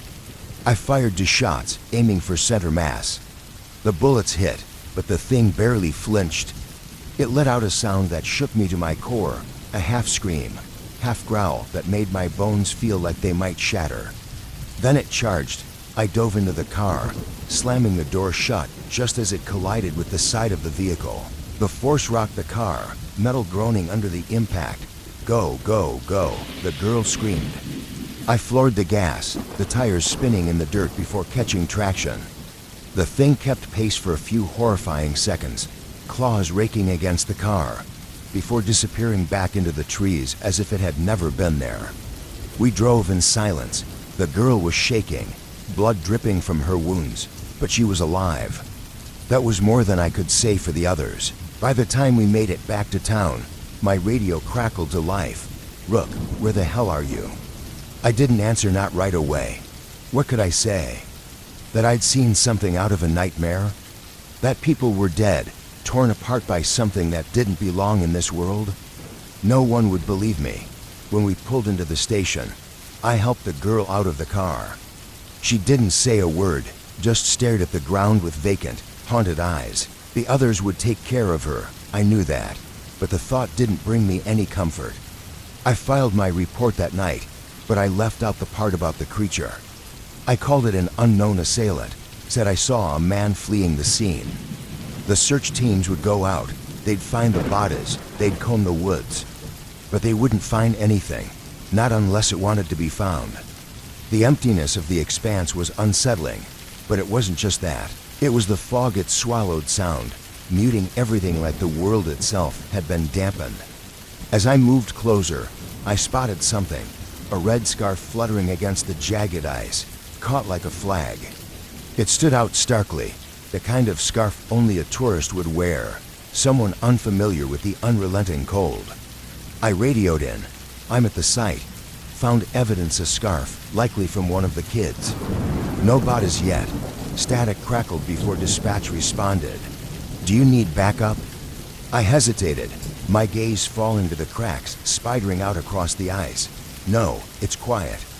"They're just missing ... I trailed off, unease knotting in my chest. "But something feels wrong." "Wrong how?" I couldn't put it into words. Before I could try, the wind cut through me like a blade, sharp and freezing. That's when I noticed movement, just a shadow against the ice, far in the distance. The hair on the back of my neck stood up. I wasn't alone. "I'll check it out," I said, cutting the transmission before they could argue. I moved cautiously, my boots crunching the brittle surface and sending out faint cracks with each step.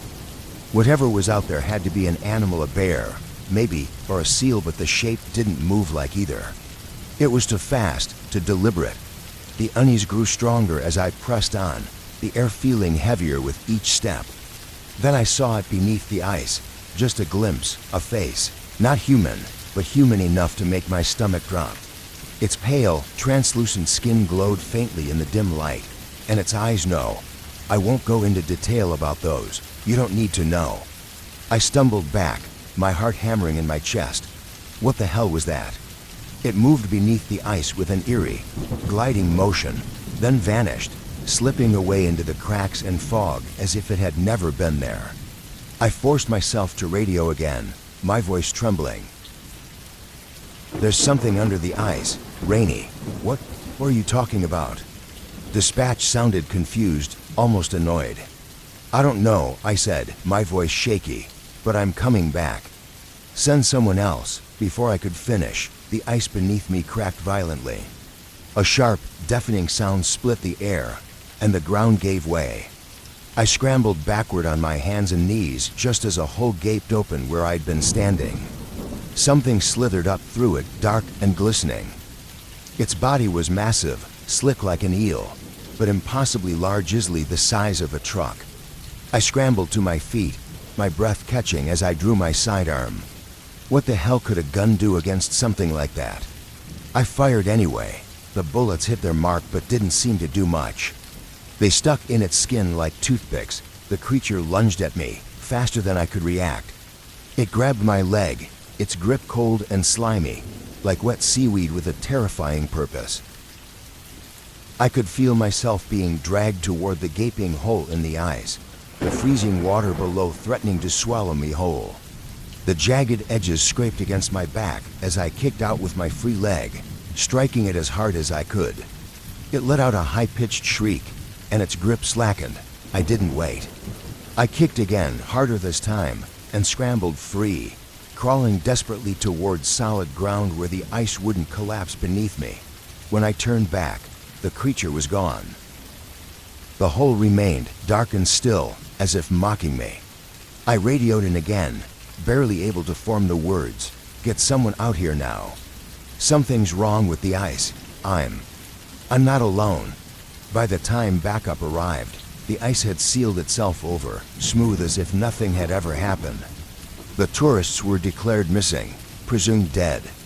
The locals had their theories of bear, maybe hypothermia, and the ice.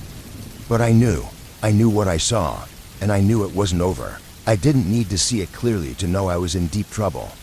The thing's weight pressed down on me, making it nearly impossible to breathe. Its claws, jagged and unnatural, raked against my sidearm as I struggled to aim again. The flashlight lay useless on the ground, its beam casting fractured shadows through the underbrush. I fired another shot, this time aiming for its head. The creature jerked back slightly, giving me just enough of an opening to scramble free. My chest heaved as I crawled backward, never taking my eyes off it. The thing stood there, hunched and massive, its leathery skin glinting faintly in the dim light. Its face was all wrong. Vaguely human, but twisted, as if it had been molded by someone who had never seen a person before.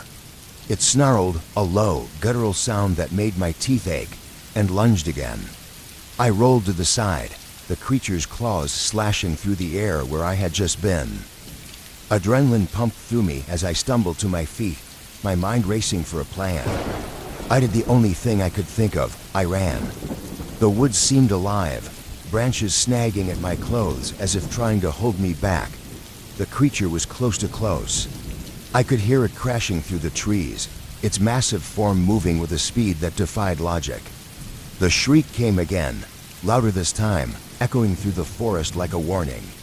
My legs burned, my lungs screamed for air, but I didn't stop. I couldn't. The edge of the woods came into view, the faint glow of Cletus's porch light cutting through the oppressive darkness. I pushed myself harder, the creature's footsteps thunderous behind me. I burst out of the tree line and onto the porch, slamming into the door. "Cletus," I yelled, pounding on the wood. "Open up." The door swung open, and I practically fell inside.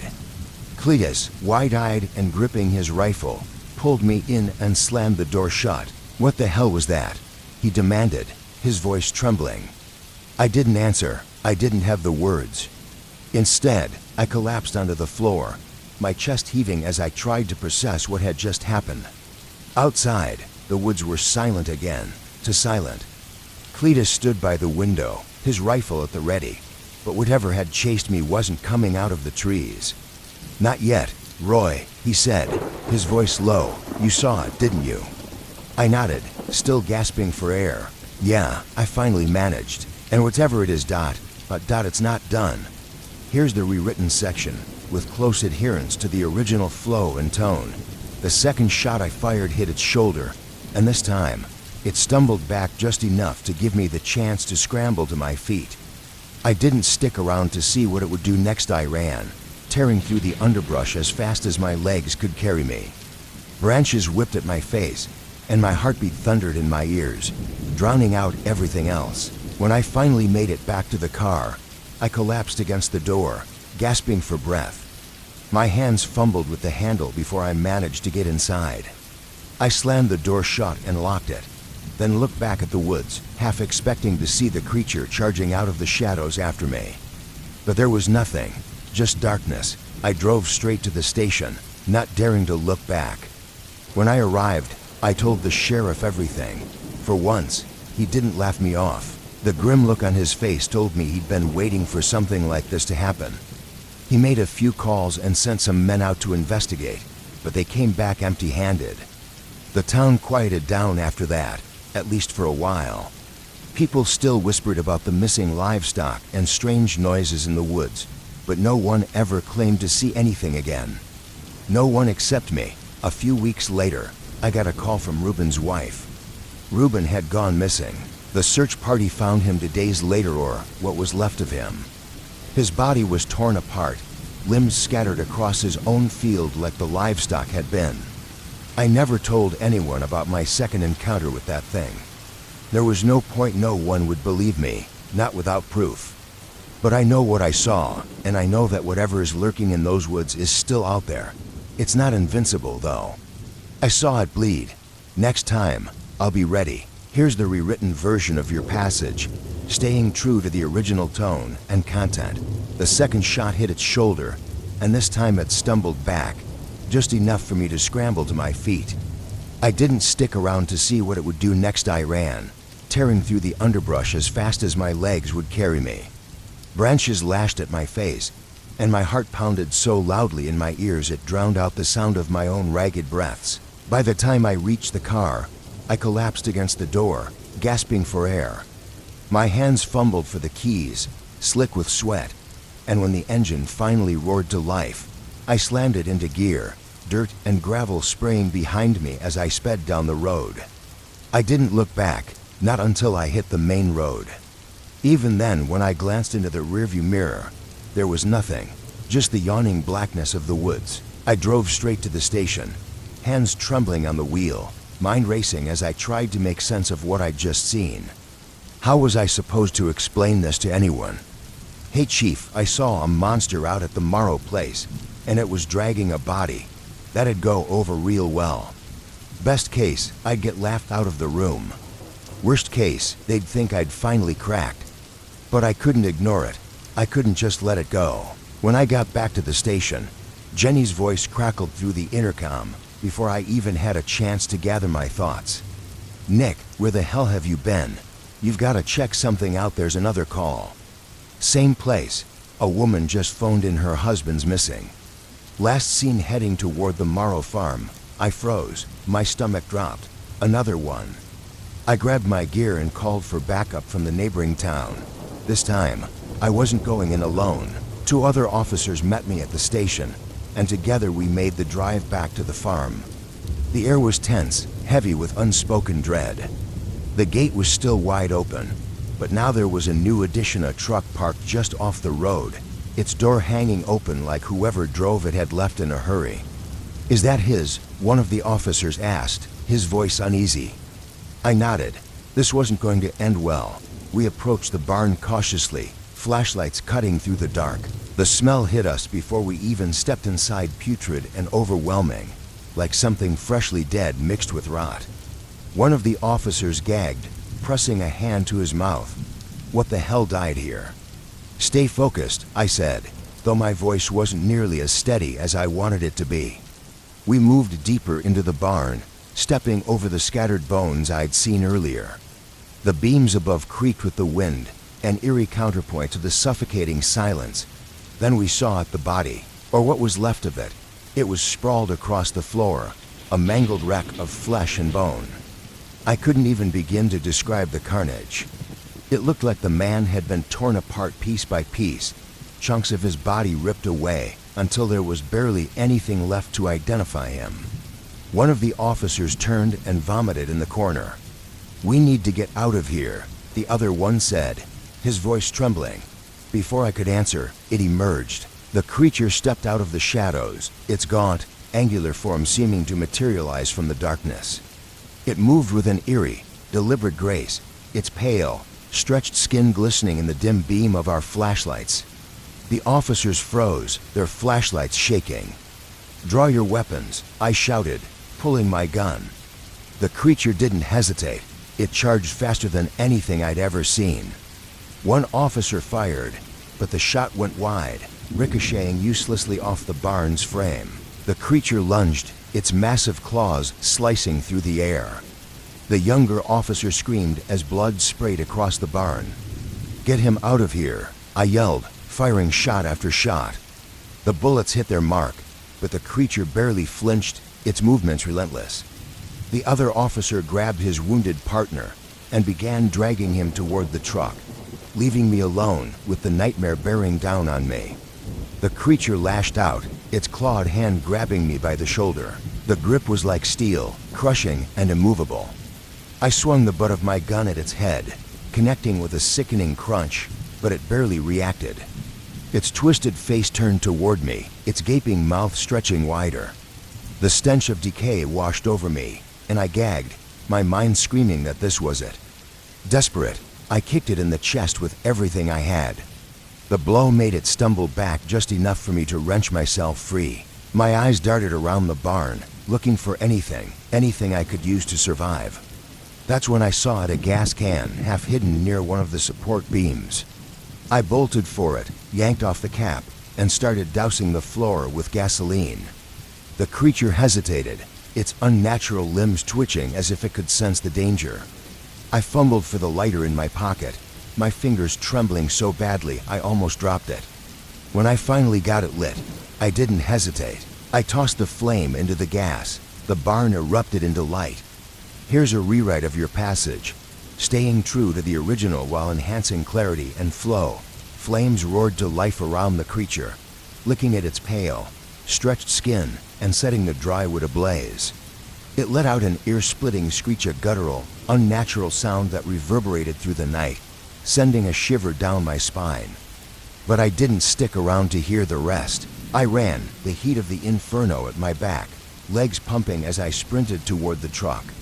The surviving officer was crouched by the vehicle, desperately trying to stem the bleeding from his partner's arm. "Drive, now," I shouted, throwing myself into the passenger seat. Without hesitation, the officer floored it. The tires spun in the dirt before catching traction, and the truck tore down the road, leaving the burning barn and whatever nightmare it housed behind us. Through the rearview mirror, I caught a glimpse of the creature writhing in the flames, its form reduced to a shadowy figure barely visible against the roaring fire. I knew it was burning. I knew this time it wouldn't walk away. Back in town, paramedics arrived for the injured officer, and I filed my report.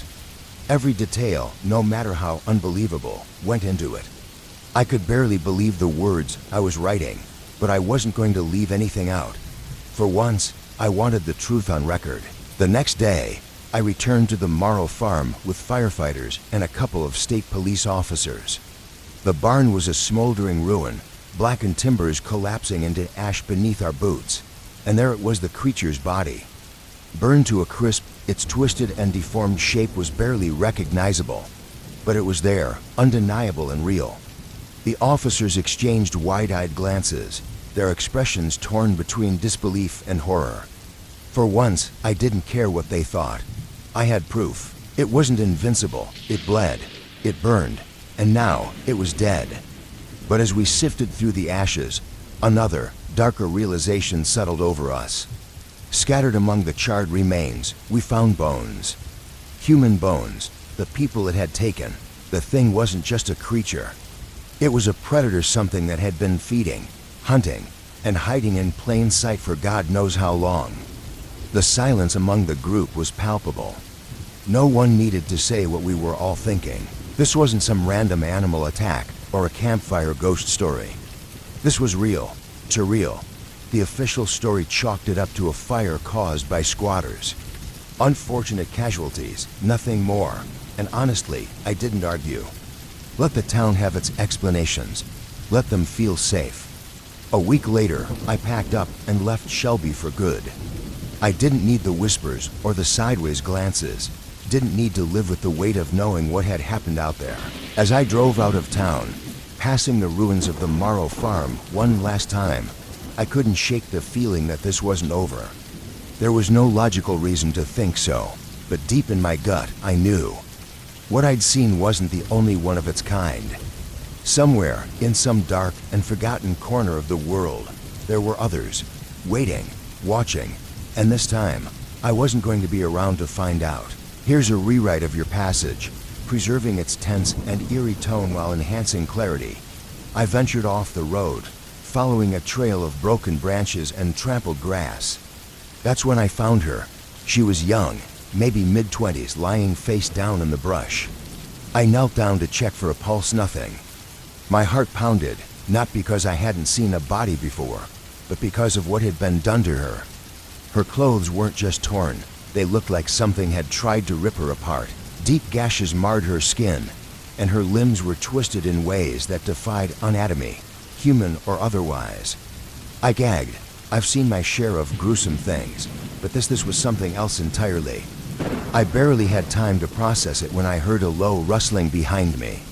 Ah, hell, I spun around, flashlight in hand, and saw it. In hindsight, I wish I hadn't.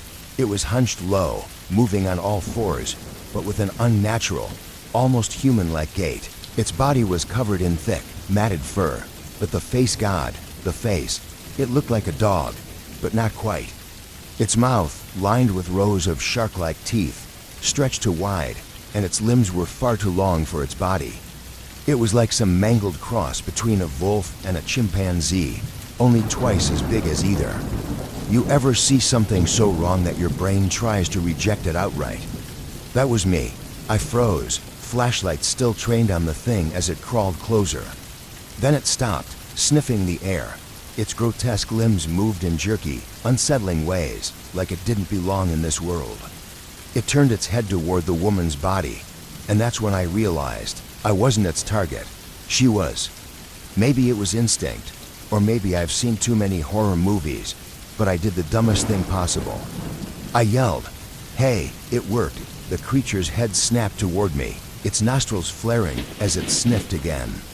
This time, I was its focus, and man, was it fast. I barely had time to draw my sidearm before it lunged, those shark-like jaws snapping shut inches from my face. I fired 3 shots into its side, but it didn't even flinch. It reared back, looking more annoyed than hurt. I scrambled to my feet, backing away as it began circling me, its eyes fixed on me like I was prey.